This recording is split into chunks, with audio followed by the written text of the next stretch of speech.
ಓಂ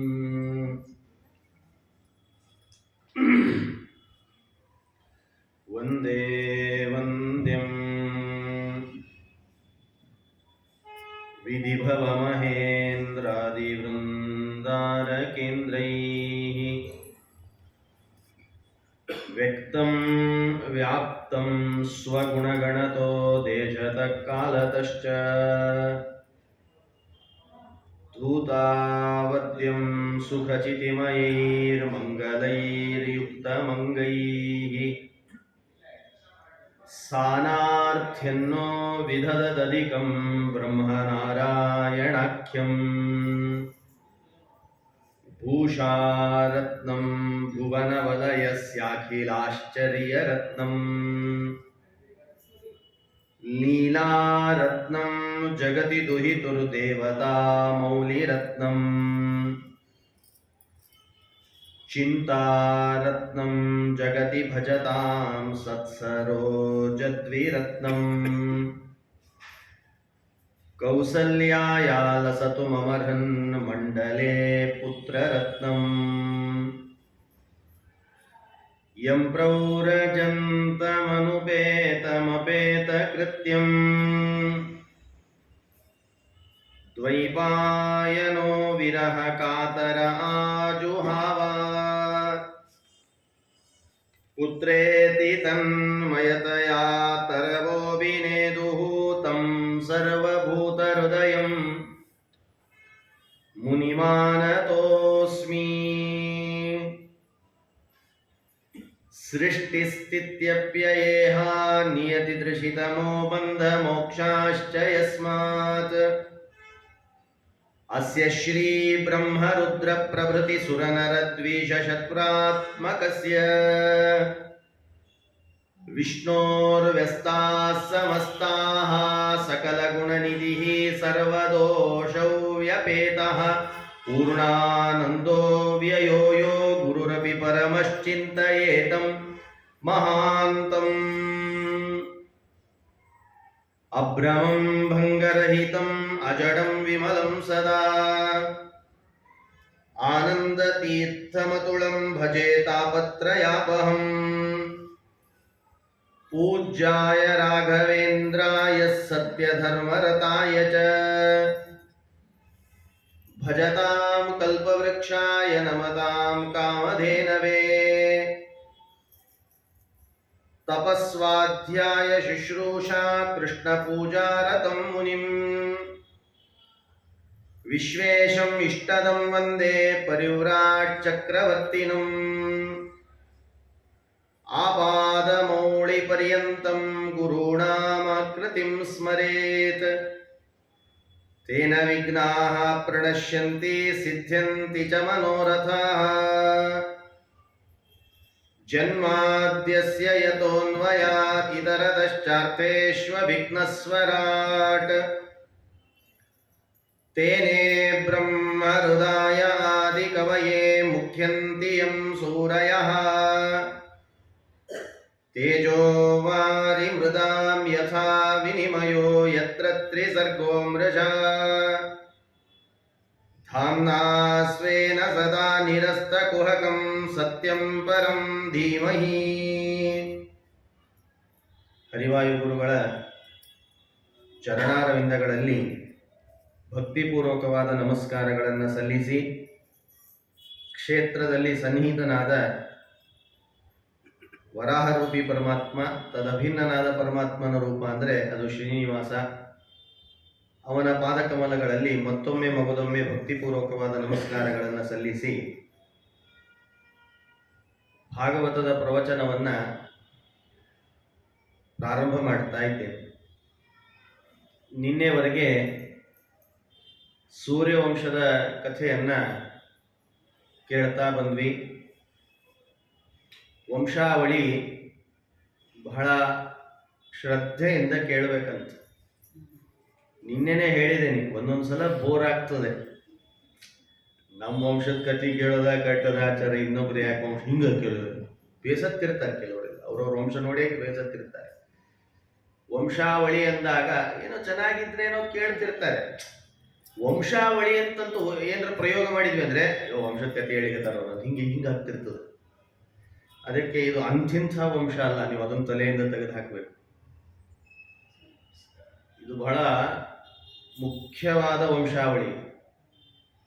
ಸೂರ್ಯವಂಶ ಅಂದ್ರೆ ಅಲ್ಲಿ ಪರಮಾತ್ಮನ ಅವತಾರಗಳು ನಡೆದಿದೆ. ಸಾಕ್ಷಾತ್ ಪರಮಾತ್ಮ ಅಲ್ಲಿ ಅವತಾರ ಮಾಡಿ ತೋರಿಸಿದಾನೆ, ಅಂಥ ವಂಶ. ಒಬ್ಬೊಬ್ಬ ಆ ರಾಜರ ಕಥೆಯನ್ನು ಕೇಳಿದಾಗೆಲ್ಲ ರೋಮಾಂಚನ ಆಗ್ತದೆ, ಅಂಥ ವಂಶ ಅದು. ಬರೀ ರಾಜರ ಕಥೆ ಎಲ್ಲ, ಒಂದು ಹೆಣ್ಣಿನ ಕಥೆ ಇದೆ, ಆ ಹುಡುಗಿ ಕಥೆ ಕೇಳಿದ್ರೆ ರೋಮಾಂಚನ ಆಗ್ತದಂತ. ಅಂಥ ಕಥೆಗಳು ಸೂರ್ಯವಂಶದಲ್ಲಿ. ನಿನ್ನೆ ನಾವು ಕೇಳ್ತಾ ಬರುವಾಗ ಇಕ್ಷ್ವಾಕು, ಇದು ವಿವಸ್ವಾನ್ ಅನ್ನುವ ಸೂರ್ಯ, ಅವನಿಗೆ 2 ಹೆಂಡತಿ, ಅಲ್ಲಿ 3 ಮಂದಿ ಮಕ್ಕಳು. ಆಮೇಲೆ ಕುದುರೆ ಆಗ್ತಾಳೆ, ಸೂರ್ಯ ಕುದುರೆ ಆದ, ಅಲ್ಲಿ 2 ಮಕ್ಕಳು. ಅಲ್ಲಿ ಮುಂದುವರಿತದೆ ಶ್ರಾದ್ದ ದೇವ, ಶ್ರದ್ಧಾದೇವಿ ಅಂತ ಹೀಗೆಲ್ಲ ಹೇಳ್ತಾ ಹೋದ್ರು.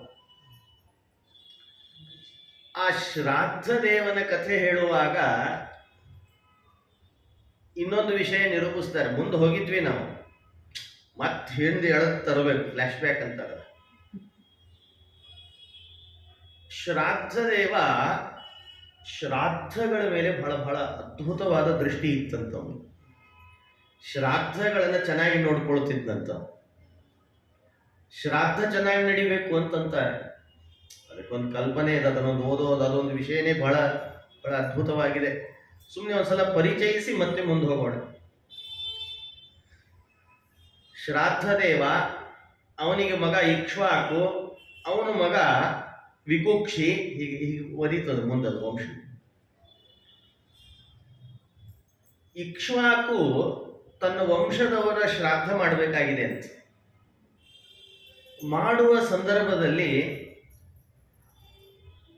ವಿಕುಕ್ಷಿ ಮಗನಿಗೆ ಹೇಳಿದ್ದಂತ, ನೋಡು, ಕಾಡಿಗೆ ಹೋಗಿ ಬೇಟೆ ಆಡಿ ನೈವೇದ್ಯಕ್ಕೋಸ್ಕರ ಮಾಂಸ ತಗೊಂಡು ಬಾ ಅಂತ. ಆಗಿನ ಕಾಲದಲ್ಲೆಲ್ಲ ಮಾಂಸವನ್ನು ನೈವೇದ್ಯ ಮಾಡ್ತಾ ಇತ್ತು. ಕಲಿಯುಗದಲ್ಲಿ ಅದರ ನಿಷೇಧ ಇದೆ. ಮತ್ತು ಆಮೇಲೆ ಪ್ರವಚನ ಮುಗಿದ್ಮೇಲೆ ಪ್ರಶ್ನೆ ಕೇಳಬೇಡ್ರಿ ಅಂತ ಮೊದಲೇ ಹೇಳಿ.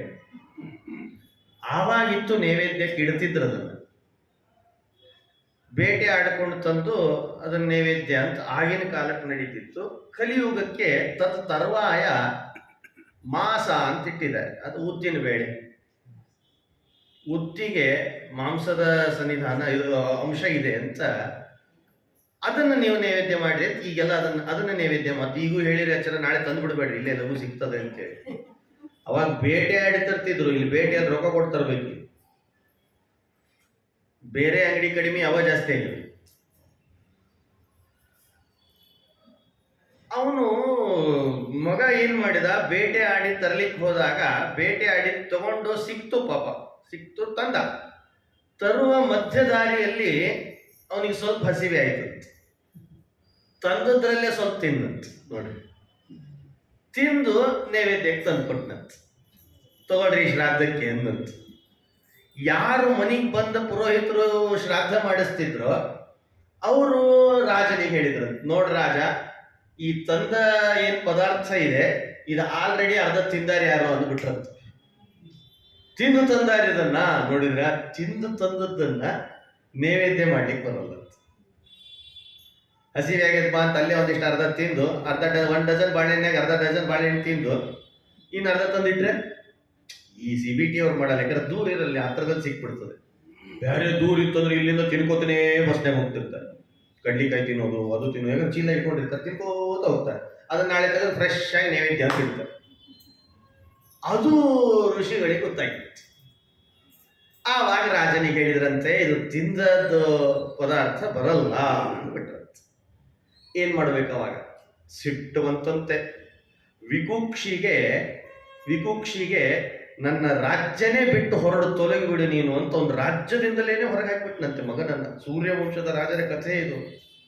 ಶ್ರಾದ್ದ ಬಹಳ ಪ್ರಮುಖ. ಶ್ರಾದ್ದ ಮಾಡುವಾಗ 3 ಬಹಳ ಪ್ರಮುಖವಾಗಿ ಪಾತ್ರ ಪಡೀತದಂತೆ. ಒಂದು ಪದಾರ್ಥ ಶುದ್ಧಿ, ಇನ್ನೊಂದು ಕೋಪ ಮಾಡಬಾರ್ದು, ನೋಡಿದ್ರೆ ಇನ್ನೊಂದು ಕೋಪ ಅಲ್ಲಿ ಚೆನ್ನಾಗಿ ಹೇಳ್ತಾರೆ. ಇನ್ನೊಂದು ಶುದ್ಧತೆ, ಮಡಿ ಅಂತ ಅರ್ಥ.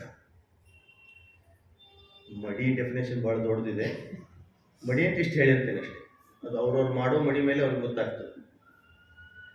ಶೌಚ, ಕ್ರೋಧ, ಆಮೇಲೆ ಅಶುದ್ಧತೆ, ಇವನ್ನೆಲ್ಲ ಕಾಪಾಡಿಕೊಳ್ಬೇಕಂತೆ ಶ್ರಾದ್ದದಲ್ಲಿ. ಒಂದು ವೇಳೆ ಏನಾದರೂ ಅವತ್ತಿನ ದಿವಸ ಇವು ನಡೆದು ಅಂದರೆ, ಕ್ರೋಧ ಹುಟ್ಟಿತು ಶ್ರಾದ್ದದ ಕಾಲದಲ್ಲಿ ಯಜಮಾನನಿಗಾಗಲಿ ಪುರೋಹಿತನಿಗಾಗಲಿ ಬಂದವರಿಗೆ, ಅವಾಗ ಶ್ರಾದ್ದ ಘಾತ ಆಗಿಬಿಡ್ತದಂತ. ನೋಡ್ರಿ ಹೇಗೆ ಬಹಳ ಸೂಕ್ಷ್ಮ. ಅವತ್ತ ಸಿಟ್ಟು ಹೇಳೋರು ಜಾಸ್ತಿ, ಸಿಟ್ಟು ಮಾಡ್ಕೊಳ್ಬಾರ್ದಂತ, ಅದು ನಿಯಮ. ಆದ್ದರಿಂದ ಅವನನ್ನ ಹೊರಗೆ ಹಾಕಿದ ರಾಜ ಅಂತ ರಾಜ್ಯದಿಂದಲೇನೆ ಹೊರಗೆ ಹಾಕಿದ್ನಂತ. ಆಮೇಲೆ ಬರ್ಲಿಕ್ಕಾಗ್ಲಿಲ್ಲ, ಎಷ್ಟೋ ದಿವಸ ಆದ್ಮೇಲೆ ಕೊನೆಗೆ ಇವನು ಮರಣಾನಂತರದಲ್ಲೇ ಆ ಮಗ ಬರೋ ಪ್ರಸಂಗ ಬಂತು ಅಂತಂತಾರೆ. ನೋಡ್ರಿ ಎಷ್ಟು ನಿಷ್ಠೆ ಇತ್ತು ಆ ಕಾಲದಲ್ಲಿ. ಸೂರ್ಯವಂಶದ ರಾಜರ ಕಥೆಯನ್ನು ಹೇಳುವಾಗ ಈ ತರ ರಾಜರ ಕಥೆಯನ್ನು ನಿರೂಪಿಸ್ತಾರೆ. ಆಮೇಲೆ ಇಷ್ಟ ಆಯ್ತು. ಇನ್ನೊಂದು ಕಥೆ ನಿಮಗೆ ಹಿಂದೆ ನಾನು ನಿನ್ನೆ ಹೇಳುವಾಗ 10 ಮಂದಿ ಮಕ್ಕಳು ಅಂತ ಹೇಳ್ತಾ ಹೋದೆ. ಇಕ್ಷ್ವಾಕು, ನೃಗ, ಶರ್ಯಾತಿ, ವೃಷಧ್ರ, ನಾಭಾಗ ಹೇಳ್ತಾ ಹೊರಟ್ನೆಲ್ಲ. ಇಲ್ಲೊಬ್ನಿದ್ದಾನೆ ಮಹಾನುಭಾವ, ಶರ್ಯಾತಿ ಅಂತ. ಅವನಿಗೊಬ್ಳು ಮಗಳಿದ್ರಂತ. ನೋಡಿದ್ರ, ಬರೀ ರಾಜರ ಕಥೆ ಅಲ್ಲ ಅಂತ ಹೇಳಿದ್ದೆ ನಿಮನ್ನ. ಶರ್ಯಾತಿಗೆ ಒಬ್ಬಳು ಮಗಳಿದ್ರು, ಅವಳ ಹೆಸರು ಸುಕನ್ಯೆ ಅಂತ. ಹೆಸರ ಮೇಲೆ ಗೊತ್ತಾಗ್ತದೆ ಕನ್ಯಾ ಹೆಂಗಿದ್ದಾಳಂತ. ಹೆಸರು ಇಟ್ಕೊಳ್ಳೋದ್ರ ಮೇಲೆ ಕನ್ಯಾಗ ಹೆಸರು ಗೊತ್ತಾಗ್ಬಿಡು. ಸುಕನ್ಯೆ, ಒಳ್ಳೆಯ ಹುಡುಗಿ. ಈಗಿನ ಕನ್ಯಾಗಳ ಹೆಸರು ಕೇಳಿದ್ರೆ ಭಯಾನಕ ಇರ್ತಾವ, ಸುತ್ತಿ ಆಗ್ಬಿಡ್ತಾವ. ಕನ್ಯಾ ನೋಡಿದ್ರೆ ಇವು ಸು ಅಲ್ಲ, ಇವು ದೂ ಇವೆ ಅಂತಂತ. ಆ ಸುಕನ್ಯೆ ಭಾರಿ ಶ್ರದ್ಧೆ ಅವಳಿಗೂ ಕೂಡ. ಒಂದು ಬಾರಿ ಸ್ನೇಹಿತರೊಟ್ಟಿಗೆ ಕಾಡಿನಲ್ಲಿ ಆಟ ಆಡ್ಲಿಕ್ಕೆ ಹೋಗಿದ್ದಂತ, ಅಪ್ಪನ್ನು ಕರ್ಕೊಂಡು ಹೋಗಿದ್ದಂತ. ಆಟ ಆಡ್ತಾ ಎಲ್ಲೋ 2 ಗುಹೆಯಿಂದ ಫಳ ಫಳ ಫಳ ಫಳ ಫಳ ಹೊಳೆಯುವ ಒಂದು ಬೆಳಕು ಸುಕನ್ಯೆ ಕಣ್ಣಿಗೆ ಬಿತ್ತಂತ. ಅಲ್ಲ ಇದೇನಿದು ಅಂತಂದ್ಲ ಅವಳು. ಪಾಪ ರಾಜ ನನ್ನ ಮಗಳು ಆಟ ಆಡ್ತಿದ್ದಾಳೆ ಅಂತ ಅವ ಎಲ್ಲೋ ಲಕ್ಷ್ಯದಲ್ಲಿ ಇತ್ತಂತ. ಸುಕನ್ಯೆ ಸ್ನೇಹಿತರೊಟ್ಟಿಗೆ ಆಟ ಆಡುವಾಗ ಈ ಫಳಫಳ ಹೊಳೆಯುವ ಗುಹೆಯ ಮಧ್ಯದಲ್ಲಿ ಆ ತೂತುಗಳು ಕಾಣಿಸ್ತಿತ್ತಲ್ಲ, ಇದನ್ನು ತಗೊಳ್ಳೋಣ ಅಂತ ಅನಿಸ್ತಂತ ಅವಳಿಗೆ. ಹೋದ್ಲು, ಅಲ್ಲಿ ಹತ್ರದಲ್ಲಿ ಒಂದು ಮುಳ್ಳು ಬಿದ್ದಿತ್ತಂತೆ, ಚುಚ್ಚಿ ಅದನ್ನು ತೆಗಿಲಿಕ್ಕೆ ಹೋದ್ಲಂತ. ಚುಚ್ಚಿದ ಕೂಡಲೇ ಫಳ ಹೋತಂತ, ರಕ್ತ ಬಂತಂತ. ನೋಡಿ, ರಕ್ತ ಹರಿಲಿಕ್ಕೆ ಪ್ರಾರಂಭ ಆಯ್ತಂತೆ ಆ ಪೊದೆ ಕಟ್ಟಿರುವ ತೂತಿನಿಂದ. ಗಾಬರಿ ಆಗಿಬಿಡ್ತ ಅವಳಿಗೆ. ಪುಟ್ಟ ಹುಡುಗಿ ಪಾಪ, 8 ವರ್ಷ ಇದೆ, ಇನ್ನ ಆಗ್ತಾನೆ. ಏನ್ ಮಾಡ್ಬೇಕು ಹೆದರಿ ಆ ಹುಡುಗಿಯರ ಸ್ನೇಹಿತರೊಟ್ಟಿಗೆ ರಿಟರ್ನ್ ಬಂದ್ಬಿಟ್ಲಂತೆ. ಅಪ್ಪ ಹೋಗೋಣ ಮನೆಗೆ ಅಂತ ಅಪ್ಪನನ್ನು ಕರ್ಕೊಂಡು ಬಂದ್ಬಿಟ್ಲಂತೆ. ಸ್ವಲ್ಪ ದಿವಸ ಕಳೀತು.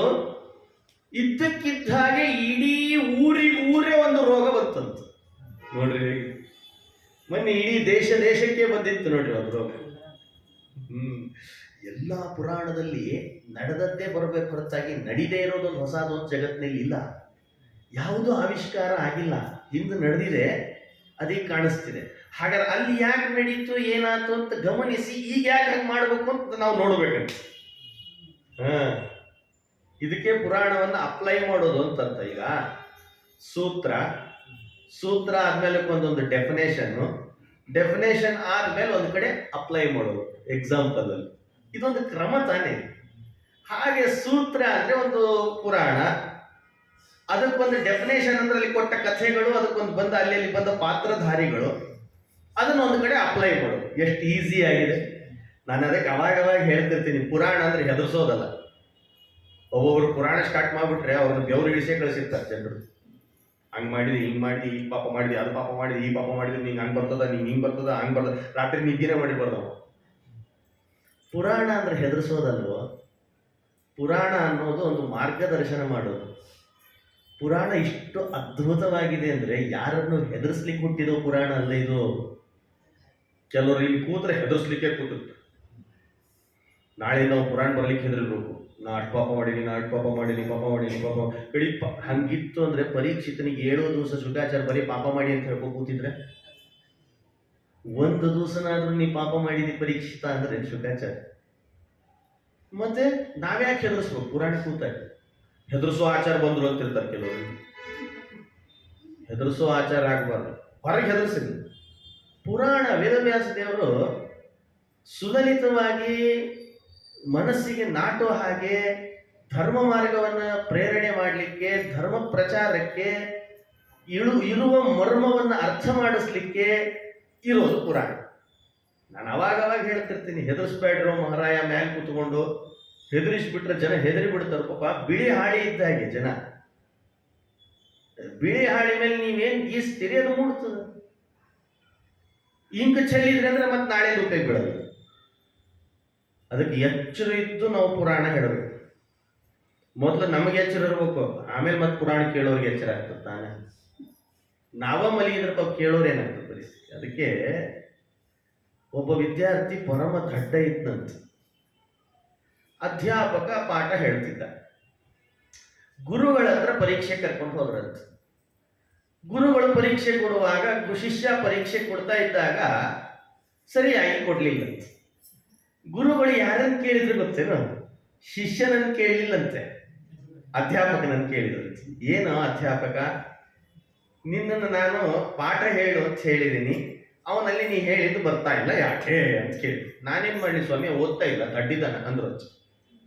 ಕೂಡ್ಲೆ ಗುರುಗಳು ಹೇಳಿದ್ರು, ಅವ ದಡ್ಡಿಲ್ಲ, ಅವರು ಬಿಳಿ ಹಾಳಿ ಇದ್ದ ಹಾಗೆ ಹುಡುಗರು, ನೀವೇನೇನು ಅದರಲ್ಲಿ ಬರೀತಾ ಹೋಗ್ತೀರಿ, ಬರೆಯುವ ಕಲೆ ಬೇಕಷ್ಟೇ ಅಂದ್ರು. ನೋಡಿ, ನೀನೇ ಯಂತ್ರಾಪತ್ರ ಬರೆದು ಬಿಟ್ಟು ಬಿಳಿ ಹಾಳಿ ಮೇಲೆ ಅಂದ್ಬಿಟ್ರೆ ಅದು ಯಂತ್ರಾಪತ್ರನೇ ಬರ್ತದೆ. ಚೆನ್ನಾಗಿ ಬರೆದ್ರೆ ಚೆನ್ನಾಗಿ ಕಾಣಿಸ್ತದೆ. ಹಾಗೆ ವಿದ್ಯಾರ್ಥಿ ಒಬ್ಬ ಶಿಷ್ಯ ಅಂದ ಮೇಲೆ ನೀ ಬರದ ಆ ಶಿಷ್ಯನಿಗೆ ನೀ ತಲೆ ತುಂಬಿ ಅದು ತುಂಬ್ತು. ಇದು ನಿನ್ನ ತಪಶಕ್ತಿ. ಹಾಗಾದ್ರೆ ಪಾಠ ಮಾಡೋರು ಸರಿ ಇರಬೇಕು ಮೊದಲು, ಹಂಗೆ ಪ್ರವಚನ ಮಾಡೋರು ಸರಿ ಇರ್ಬೇಕು. ಮತ್ತೆ ನಮ್ಮ ಮೇಲೆ ಬಂದ್ಬಿಡ್ಬೇಡಿ. ನಮ್ಮ ಮೇಲೆ ನೀವು ಇದು ಕೇಳಿರಿ, ನಿಮಗ ಗೊತ್ತು. ಅಲ್ಲಿ ಸುಕನ್ಯೆ ತುಂಬಾ ಮಾರ್ಮಿಕವಾದ ಸಂದೇಶ ಇದೆ. ಚುಚ್ಚಿ ಬಿಟ್ಲಲ್ಲ, ಇಡೀ ಊರಿಗೂರೇ ರೋಗ ಬಂತದ್ದು. ಏನು ಮೂತ್ರಪಿಂಡ ರೋಗ ಬಂತದ್ದು. ಒಬ್ಬರಿಗೆಲ್ಲ ಇಡೀ ರಾಜ್ಯಕ್ಕೆ ಬಂತದ್ದು. ಏನ್ ಮಾಡ್ತೀರಿ? ಆಮೇಲೆ ಎಷ್ಟಂತ ಕೇಳೋದು, ಎಲ್ಲರೂ ಬರೋದು ರಾಜನಿಗೆ ಹೇಳೋದು, ಎಲ್ಲರೂ ಬರೋದು ರಾಜ ಹೀಗಾಗಿದೆ, ರಾಜ ಹೀಗಾಗಿದೆ, ರಾಜ ಆಶ್ಚರ್ಯ ಪಟ್ಬಿಟ್ಟಂತೆ ರಾಜ ಶರಿಯಾತಿ, ಇದೇನಿದು ಬಂತುಪ್ಪ ಮಹಾರಾಯ, ಇದು ನನ್ನ ಆಳ್ವಿಕೆಯಲ್ಲೇ ಬರ್ಬೇಕಾ ಅಂತ ಹೀಗೆ ತಲೆಗೇರಿಸಿಕೊಂಡಂತ ರಾಜ. ಕೊನೆಗೆ ರಾಜನಿಗೆ ಅನಿಸ್ತು, ಏನ್ ಮಾಡೋದು, ಏನಾಗಿದೆ ನನ್ನಿಂದ ಅಂತ ವಿಚಾರಣೆ ಮಾಡೋಣ ಅಂತ ಹೋದಾಗ ಎಲ್ಲ ಊರಿನ ಗೂಢಚರರು ಅವರು ಇರ್ತಾರಲ್ಲ ಕರೆಸಿದ್ನಂತ. ಏನಾಗಿದೆ ನನ್ನಿಂದ ಹೇಳ್ರಿ, ಇಲ್ಲ ನಿಮ್ಮಿಂದ ಏನಾದ್ರೂ ಅಪರಾಧ ಆಗಿದ್ರೆ ಅದನ್ನಾದ್ರೂ ಹೇಳ್ರಿ, ನಾ ಕ್ಷಮೆ ಕೇಳ್ತೀನಿ ನಿಂತಂತ ರಾಜ. ಇದನ್ನ ಸಭೆ ಮಾಡಿ ಕೇಳುವ ಈ ರಭಸವನ್ನ ಸುಕನ್ಯೆ ಕಿವಿಗೆ ಬಿತ್ತಂತ. ನೋಡ್ರಿ ಹೇಗೆ ಕೂಡ್ಲೆ ಸುಕನ್ಯೆ ಮುಜುಗರ ಮಾಡಿಕೊಳ್ಳಿಲ್ಲಂತೆ. ಕೇಳ್ತಾ ಇರುವ ಮಧ್ಯದಲ್ಲೇ ಬಂದು ಹೇಳಿದಂತೆ, ಅಪ್ಪ ಇದು ನನ್ನಿಂದ ಆಗಿದೆ ಇಲ್ಲಂತ. ನೋಡ್ರಿ ಇದಕ್ಕೆ ಸುಕನ್ಯೆ ಅಂದಿದ್ದು. ಸತ್ಯ ನುಡಿಬೇಕು, ಸತ್ಯ ನುಡಿಯೋದಕ್ಕೆ ಸುಕನ್ಯೆ ಅನ್ನೋದು. ಅದು ಸಹ ಹೋಗ್ಯದೀಗ ಆಗ್ಯದ ಸತ್ಯ. ಬಾಯಿ ತೆಗೆದು ಸುಳ್ಳು ಹೇಳ್ತವೆ ಈಗ ಕೆಲವ್ರ. ಮತ್ತೆಲ್ಲರೂ ಸುಳ್ಳು ಹೇಳೋ ಕನ್ಯೆಗಳು ಜಾಸ್ತಿ. ಸುಕನ್ಯೆ ಹೇಳಿದ್ರಂತೆ, ಅಪ್ಪ ನಾನು ಆಟ ಆಡ್ಲಿಕ್ಕೆ ಅಂತ ಅವತ್ತು ಹೋಗಿದ್ನಲ್ಲ, ಫಳ ಫಳ ಫಳ ಫಳ ಅಂತ ಹೊಳಿತಿತ್ತು, ಅದೇನೋ ಆಟ ಆಡಲಿಕ್ಕೆ ಅನುಕೂಲ ಆಗ್ತದೋ ಏನೋ ಅಂತ ನಾನು ಮುಳ್ಳಿನಿಂದ ತೆಗಿಲಿಕ್ಕೆ ಅಂತ ಹೋದೆ. ಚುಚ್ಚಿದ್ರೆ ಅದು ಬಂದದ್ದು ಫಳ ಫಳ ಅಲ್ಲ, ಅಲ್ಲಿ ಥಳ ಥಳ ಥಳ ರಕ್ತ ಬಂತು ಅಂದ್ಬಿಟ್ಲಂತ. ಕೂಡ್ಲೆ ಅರ್ಥ ಆಯ್ತು ಅವನಿಗೆ, ಅಯ್ಯೋ ಇಲ್ಲೇ ನಡೆದಿದೆ ಅಪರಾಧ. ಕೂಡ್ಲೆ ಅಕ್ಕಿನ ಬೈ ಇಲ್ಲ ಕರ್ಕೊಂಡು ಹೋದಂತ, ನಡಿ ತೋರಿಸ್ಬೇಡಿ ಅಂತಂತ. ಹೋಗಿ ನೋಡಿದ್ರೆ ಪೊದೆ ಕಟ್ಟಿದ ಒಳಗಡೆ ಚವನ ಋಷಿಗಳು ಕೂತಿದ್ರಂತ. ನೋಡ್ರಿ ಹೇಗೆ ಋಷಿಗಳ ಕಾಲಿಗೆ ಬಿದ್ದ, ಋಷಿಗಳೇ ಪರಮ ಅಪರಾಧ ಆಗೋಗಿದೆ, ಕ್ಷಮ ಮಾಡಿ, ನೀವು ಮುನಿಸಿದ್ರಿ, ಆದ್ರಿಂದ ಇಡೀ ಊರು ರಾಜ್ಯಕ್ಕೆ ಒಂದು ರೋಗ ಬಂದು ಹೋಗಿದೆ, ವಿಲಿ ವಿಲಿ ಒದ್ದಾಡ್ತಿದ್ದಾರೆ ಜನರು, ನನ್ನ ಪ್ರಜೆಗಳು, ಅನುಗ್ರಹ ಮಾಡ್ರಿ, ಪರಿಹಾರ ಮಾಡ್ರಿ ಈ ರೋಗನ ಅಂತ ನಿಂತಂತ. ಆವಾಗ ಋಷಿಗಳು ಅಂದ್ರು, ಅದು ಇಷ್ಟು ಬೇಗ ಪರಿಹಾರ ಆಗಲ್ಲಪ್ಪ, ನಿನಗೊಂದು ಮಾತು ಹೇಳ್ತೀನಿ, ಪರಿಹಾರ ಆಗಬೇಕು ಅಂದ್ರೆ ನಿನ್ನ ಮಗಳನ್ನು ಕೊಡು, ನಾನು ವಿವಾಹ ಆಗ್ತೀನಿ, ಆವಾಗ ಪರಿಹಾರ ಆಗ್ತದೆ ಅಂದ್ರು. ನೋಡ್ರಿ ಹೇಗಿದೆ, ಹೇಗಿದೆ ನೋಡ್ರಿ. ನೀವು ಆಶ್ಚರ್ಯ ಏನ್ ಪಡಬೇಡ್ರಿ, ಸಿಟ್ಟು ಮಾಡಿಕೊಳ್ಬೇಡ್ರಿ. ಈ ಕಥೆ ಅದಕ್ಕೆ ಹೇಳೋದು, ಭಾವ ಅರ್ಥ ಆಗಬೇಕು. 8 ವರ್ಷದ ಹುಡುಗಿ 80 ವರ್ಷದ ಮುದುಕ ಕನ್ಯಾ ಕೇಳಿಗೆ ತಂದು ಕೊಡು ಅಂತ. ನೋಡ್ರಿ ಹೇಗಿದೆ, ಏನ್ ಚಪಲ ಏನು ಋಷಿಗಳಿಗೆ. ಮತ್ತ್ಯಾಕೆ ಕೇಳಿದ್ರು? ಅದಕ್ಕೆ ಅಂತಿದ್ದಾರೆ, ರಾಜ ನನಗೆ ಎರಡೂ ಕಣ್ಣಿಲ್ವೋ, ನನಗೇನಾದ್ರೂ ಪೂಜೆ ಮಾಡಬೇಕು, ಸೇವೆ ಆಗಬೇಕು, ದೇವರ ಪೂಜೆ ನಡಿಬೇಕು, ಅದಕ್ಕೆ ಸಹಕಾರಕ್ಕೆ ಅಂತ ಯಾರಿಲ್ಲ ನನ್ನೊಟ್ಟಿಗೆ. ಚುಚ್ಚಿದ್ದು ನಿನ್ನ ಮಗಳ ಆದ್ದರಿಂದ ಅವಳು ಸೇವೆ ಮಾಡಿಕೊಂಡಿದ್ರೆ, ಒಂದು ವೇಳೆ ಆಗಿನ ಕಾಲದ ಋಷಿಗಳು ಕೂಡಲೇ ಶಾಪ ಕೊಟ್ಬಿಡ್ತಿದ್ರು. ಶಾಪ ಕೊಟ್ಟಿದ್ರೆ ಇಡೀ ವಂಶ ನಿರ್ವಂಶ ಆಗಿ ಹೋಗ್ಬಿಡ್ತಿತ್ತು.